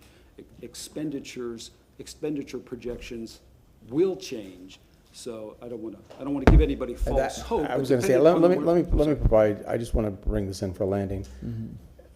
What this council had a meeting of the minds with the administration is that the $1 million would be the amount passed from council. If we pass this budget tonight, it would be passed. Mm-hmm. Additional funds would be, or additional allocations would be achieved by moving some of these requested items out of this particular block of social action funds into line items within the lines of business of the city of Tampa. I think they're ballparking or spitballing that would be equivalent to another $250,000. But right now, when this budget is passed tonight by this council, it will be with the understanding that $1 million will be allocated in the social action fund allocation. Again, I'm going to make the very difficult decision, and I'm going to make somebody very unhappy, but I'm going to rule that motion out of order because where we are right now in the budget process. I have a replacement. Okay, very good. Then you're going to rescind that? You're Yes, going to sir. rescind your motion, So and I will not have to do that. Thank This you. is my motion, and again, like you said, I want to bring this in for a landing. This is relatively simple. My motion is for City Council to authorize me to work with the administration to see if any additional funds can be released for the Skills Center per the request. That's it. Okay, we have a motion from And I can do Councilman that. Vieira, a second from Councilman And I know my aide's Maniscalco, watching. and that is an appropriate motion. Yes, sir. Is any discussion? All those in favor say aye. Aye. Opposed? And The I ayes have did. unanimously. And if I may. Councilman Vieira. Yes, then sir. Councilwoman Hurst. So I did want to comment on some things that I think are important in this budget, which is the returning citizens piece, which I think is very, very important because this should be seen in consistent with what we're trying to do to create an office of returning citizens. The city of Boston has one. Tampa's will be its own unique one. But I think that's important to note because that is an important issue for local governments to be involved in, is to make sure that people get a second chance. Like Brian Stevenson said, we're better than 99% of us are better than the worst thing we've ever done. And I think that we ought to have that in our programs. And so I'm very, very happy to see that. And this portico project in particular is a good investment. I'm happy to see it. One thing I did want to mention for next year, I had a good talk, and I'll be making a motion on it on Thursday. A couple of things that we ought to look down the road, which is I would love to see for downtown. I know we have the union here and Chief Tripp here with Tampa Fire Rescue, someone to make a motion, or somebody, not now because this is late in the game, but for next year, for the next mayor, because I know the administration has their position on this, but to fund in next year's budget designed for a downtown fire station. So whoever the next mayor is, ever he or she is, it can be set for them. right? That you pass funding and it gets the ball started. I think that's important, Just a very reminder, important. before we go too far down, that other people pick up on your lead here. We've already sort of had a meeting of the minds, so we're gonna have a workshop about next year's budget early, like in February, so. There you go. We can bring those ideas, store those ideas. Yes, sir. Thank you, sir. Councilwoman Hurtak. I just want to say thank you to everyone for help with this. As I said earlier, and as many people state, a city's budget is its moral priorities, and our priorities, even though we did not mention them tonight, many of the people in the crowd mentioned stormwater. And we have talked extensively about that, so I don't want people to think that stormwater is not top of mind for us. We have mentioned it in countless other regular meetings. There is funding in this budget for stormwater. It does not mean that we're gonna stop talking and answering the questions that the public had tonight, but stormwater is top of mind. But tonight we also talked about housing. We talked about transportation. We talked about all sorts of, returning citizens and helping our youth. So I do want to say thank you to that. And I do want to just open or end with, as we start considering and talking, and hopefully we can talk about this a little bit more under new business on Thursday, about what we might want to see in a workshop in February. I am actually going to open up a little can of worms and say, I don't know that portfolios are the right place, because I don't want to end up in the same place of these 10+ years of funding things where we really, that's what got us in this mess to begin with. And so really we need to come up with a strategy and a way to really look at things and see if something needs to be funded every year, then it's not part of social action and arts. And really, do we need to do that? Does it align with the city's goals and plans? And that's a really deep discussion we need to have. We cannot just move it to a department and then hope they fund it. Yeah, Because, but again, that's just to open that little can of worms No, and let that's it good. go till Thursday. And I think Chief Bennett has done a good job of trying to, of right-setting the city's, goals on that, and doing the application process. And I agree, but I think it's a great beginning. But I also believe that what we've learned from this process is that we've just reallocated over and over again without looking at it, and that is the part that we need to change. I concur. Councilman Maniscalco, did you want to say something? Yes, real quick in closing, before we start reading the resolutions and ordinances, I want to thank the Citizens Budget Board. I know Ms. Pointer's here, Mr. Scaglione was here. They work so incredibly hard that it's amazing, and they're not compensated for it. So it's a huge undertaking, and I want to thank Mr. Shelby for being in those meetings and all his work, and Ms. Kopesky, all that she's done in collaboration with us and with them, and the entire budget office here. Mr. O'Hara, you have a wonderful team. I always say the great Mike Perry. He is the great Mike Perry. He is the great. But is there a cape with that? Huh? Is there a cape with that? I just said No, cake. I'll go get a cake too, but. I got the cape. But thanks for all your hard work. Batman. This is, you always do an amazing job, everyone. Thank you. Councilman Carlson. Thank you, sir. Yeah, we can go down this rabbit hole later that Councilmember Hurtak mentioned on the portfolios. My purpose in sending, for example, things to economic development, Ms. Feely and her team are in charge of economic development. Under the overall strategy of the administration and council, they are implementing their own strategies, and they have their own measurable goals.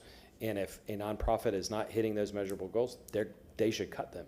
And so to me, the purpose is not to move it there so that they can fund them out of their budget. The purpose is to move it there to see if it is adding value to what they're trying to accomplish. And if it's not, they have to cut it, because we have a responsibility to taxpayers to make sure that whatever we're spending money on is effective. And every nonprofit does something great for the community, but it doesn't mean we should fund all of them.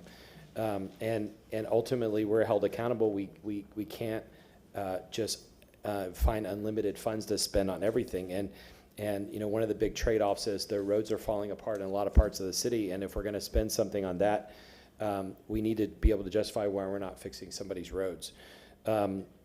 since these are kind of closing comments, I want to let the public know I'm not 100% happy with this. There are a lot of things I'm not happy with.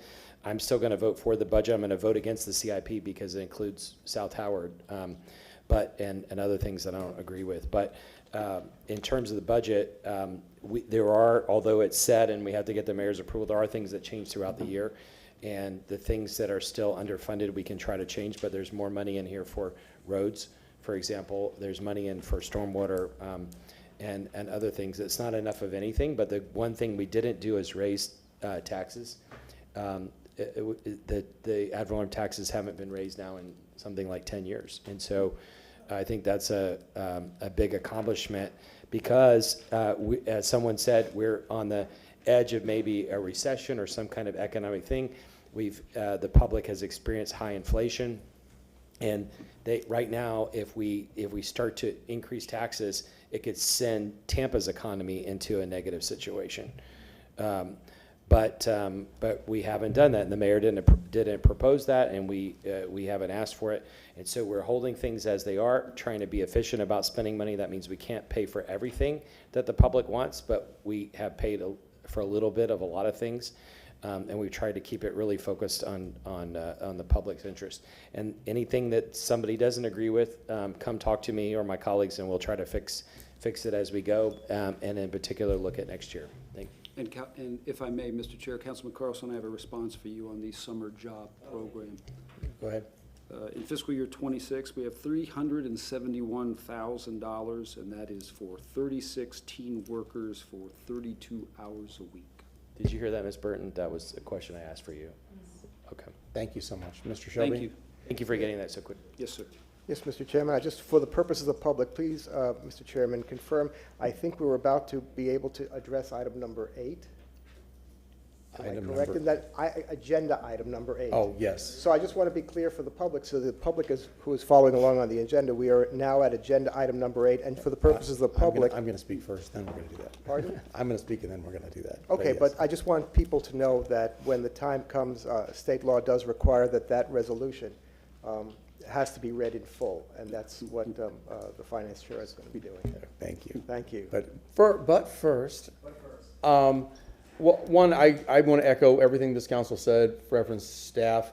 You know, we're a couple of cycles now into well, actually, I'm the only new one now since the loss of Councilwoman Henderson, but it's a learning process, and I think that we're making tremendous progress in assisting someone like me who came into this and, you know, from that was very green, and being able to digest information, and the amount of information that is provided by staff has been tremendous. I applaud the transparency. I applaud the responsiveness when questions have been asked, and I do appreciate our budget analyst as well as being the liaison between myself and my office and you all to be able to get the answers that we need for me to try to understand this very complex budget. It's a $2 billion budget. We are not budget analysts, so it's good to have subject matter experts that help us with this. That being said, I think there is room for improvement. I think that, you know, I have some expectations that we'll bring to this workshop that we'll have next year to talk about what our expectations will be for the FY27 cycle. But again, I'd be remiss if I didn't thank everybody, including all those folks that are not here in the chamber, because I know this is a huge team effort and a big endeavor for a lot of people working for the city of Tampa to put this thing together and put it to bed. So for all the unsung heroes that don't get their moment in the spotlight wearing the cape, thank you for your contributions.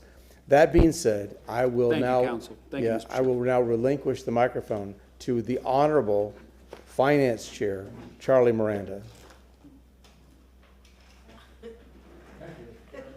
Microphone. Millage rate resolution, a resolution levying an ad valorem tax at the rate of 6 and 2,076 10,000 or 6.2076 mils upon all real and personal taxable property in the city of Tampa for the fiscal year 2026, authorizing the mayor and the city clerk to certify such millage, providing an effective date. Okay. Section 1. Yeah. Yeah. Section 1, that an ad valorem tax rate of 6 and 2,000, 76, 10,000, or 6.207. Hold on one second. So, start off with be it resolved by the City Council of the City of Tampa, Florida. Right now? Yeah. Right above that. Yeah. I said all that. You said that be it resolved by the City of Council? No, you skipped that line, didn't you? No, I'm sorry, to be resolved by the City Council. No, I yeah. did not say that. Thank you. I apologize. To be resolved by the City Council of the City of Tampa, Florida. That concludes the first part. Thank you. Thank you very much. I'm sorry. No, no worries. Section 1, that an ad valorem tax at the rate of 6 and 2,000, 76, 10,000, or 6.2076 mils to raise the amount of money as fixed in the operating and capital budget of the City of Tampa for the fiscal year commencing October 1, 2025, and ending September 30th, 2026, for the general fund and maintenance and operation of the City of Tampa, including the part of Community Redevelopment Agency of the City of Tampa, is hereby levied as provided by law on all real property, all personal property taxable for the purpose of the City of Tampa.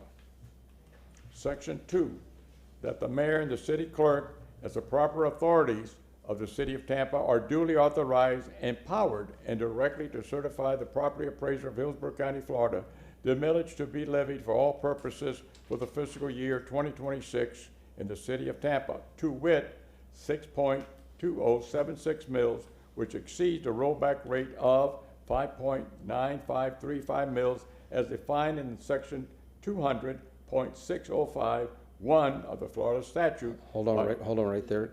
200.065. Yeah, 200.065. I believe I said that, but maybe I'm wrong. It was flipped. I got one eye only. There you go. Okay, let me read that again. Section 200.065, 1 of the Florida statutes of 4.27%, and to the request and levy the millage as set forth upon all real and personal property of City of Tampa as set forth in accordance with the provisions of the Constitution and laws of the state of Florida. Section 3, that all other proper officers of the City of Tampa are authorized to do things necessary and proper in order to carry out and make effective in terms and conditions of the resolution which shall become effective immediately upon adoption. Turn the page, sir. No. Well, so we have a motion from Councilman Miranda. There's another part, I believe. That'll be the second one. That'll be another one, right? Yeah. Is part of this the same one? Yeah. Okay. Now it's number part 11 of the motion to adopt the millage 2026 millage rate. Move to adopt the proposed millage rate of 6.2076 mils, which is 4.27% more than the rollback millage rate of 5.9535 mils for property tax funds which are used to support the general fund, operating budget, and the Community Redevelopment Agency funds of the City of Tampa. We have a motion from Councilman Miranda, second from Councilman Maniscalco. Roll call, please. Carlson? Yes. Miranda? Yes. Maniscalco? Yes. Hurtak? Yes. Vieira? Yes. And Clendenin? Yes. Motion carried unanimously. Councilman Miranda. Thank you, Mr. Chairman.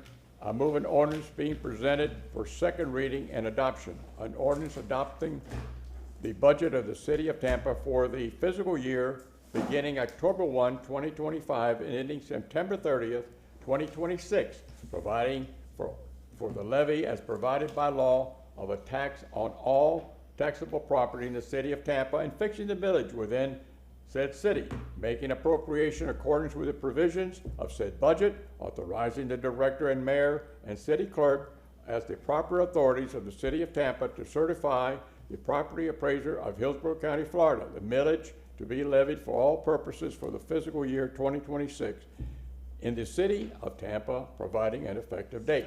And it'll be directing the mayor and city clerk. We have a motion from Councilman Miranda, a second from Councilman Maniscalco. Roll call, please.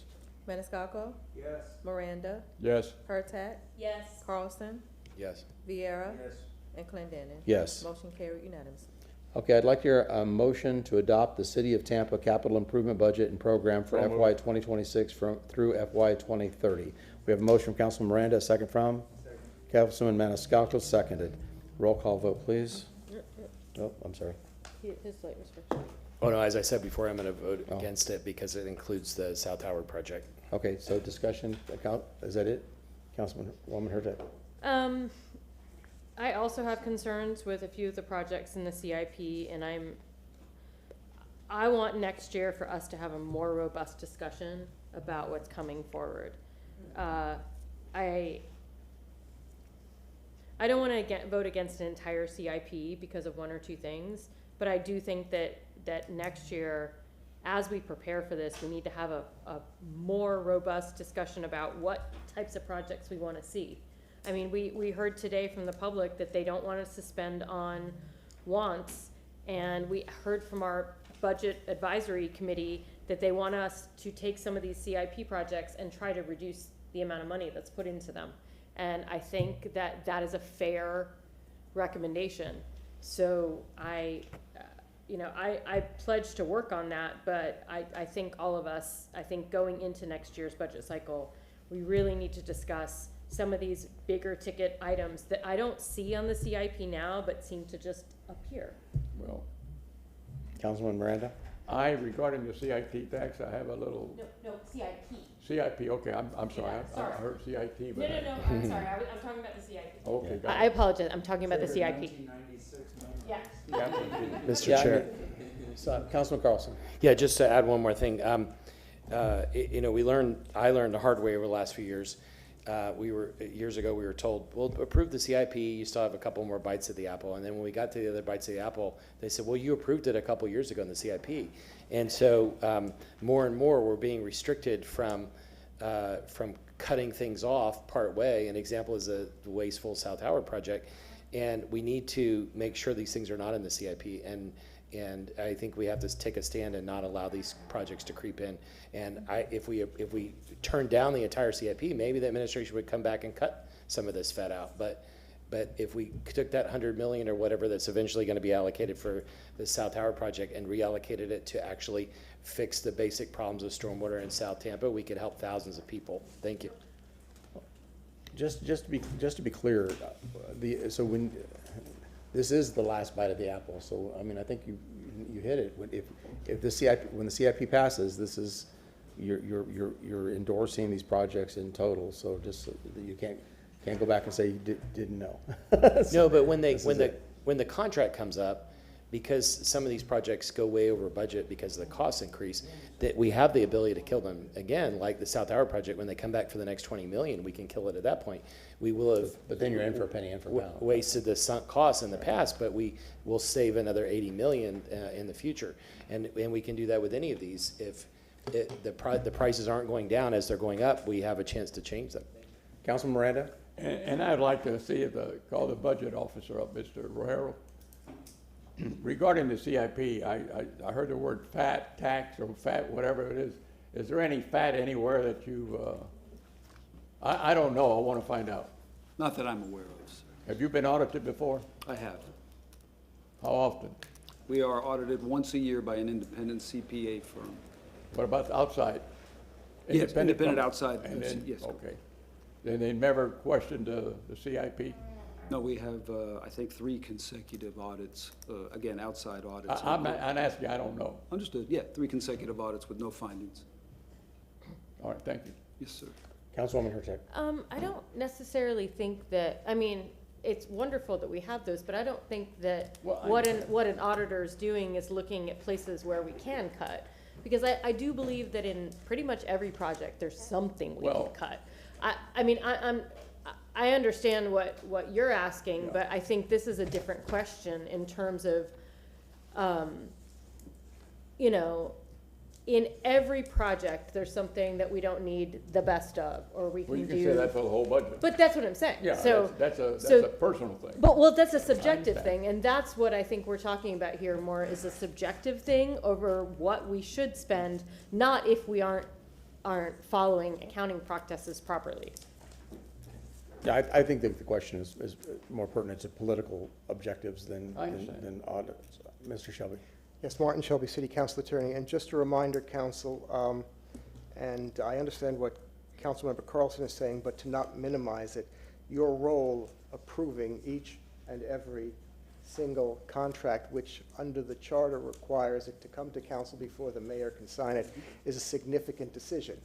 And it may be in the scheme of things incremental decision-making, but it is all part of a process. So every contract, and again, the earlier the contract that you make a decision on is the less sunk costs you would have as the project progresses. But that's primarily your responsibility in your role as city council. Councilman Maniscalco. Yeah, I mean, regarding bites at the apple, I mean, there's still future opportunities for certain projects and certain contracts, and, you know, by saying yes to the CIP budget doesn't mean we're approving funding, doing everything. I mean, there's still plenty of votes on different projects, on different issues, so. Okay. Thanks. Very good. So we had I think we had a motion in a second, didn't we? We had a motion, and somebody want to remind me who made the motion? Who did the first for the motion? I read it and somebody said. Did you make the motion? Okay. No, this was, okay. So we had a motion. Clerk, do you know who made the motion in the second? Yes, Miranda and Maniscalco. Okay, we had a motion from Councilman Miranda, second from Councilman Maniscalco. Roll call, please. Hurtak, Yes. Maniscalco, Yes. Vieira, Yes. Carlson. No. Miranda. Yes. And Clendenin. Yes. Motion carried with Carlson voting no. Thank you. That concludes the business of tonight's budget meeting. I'd like to hear a motion to receive and file all documents. Thank you. And a motion to adjourn the meeting. Thank you. What's that? I'll close the I'm sorry. A motion to close the public hearing.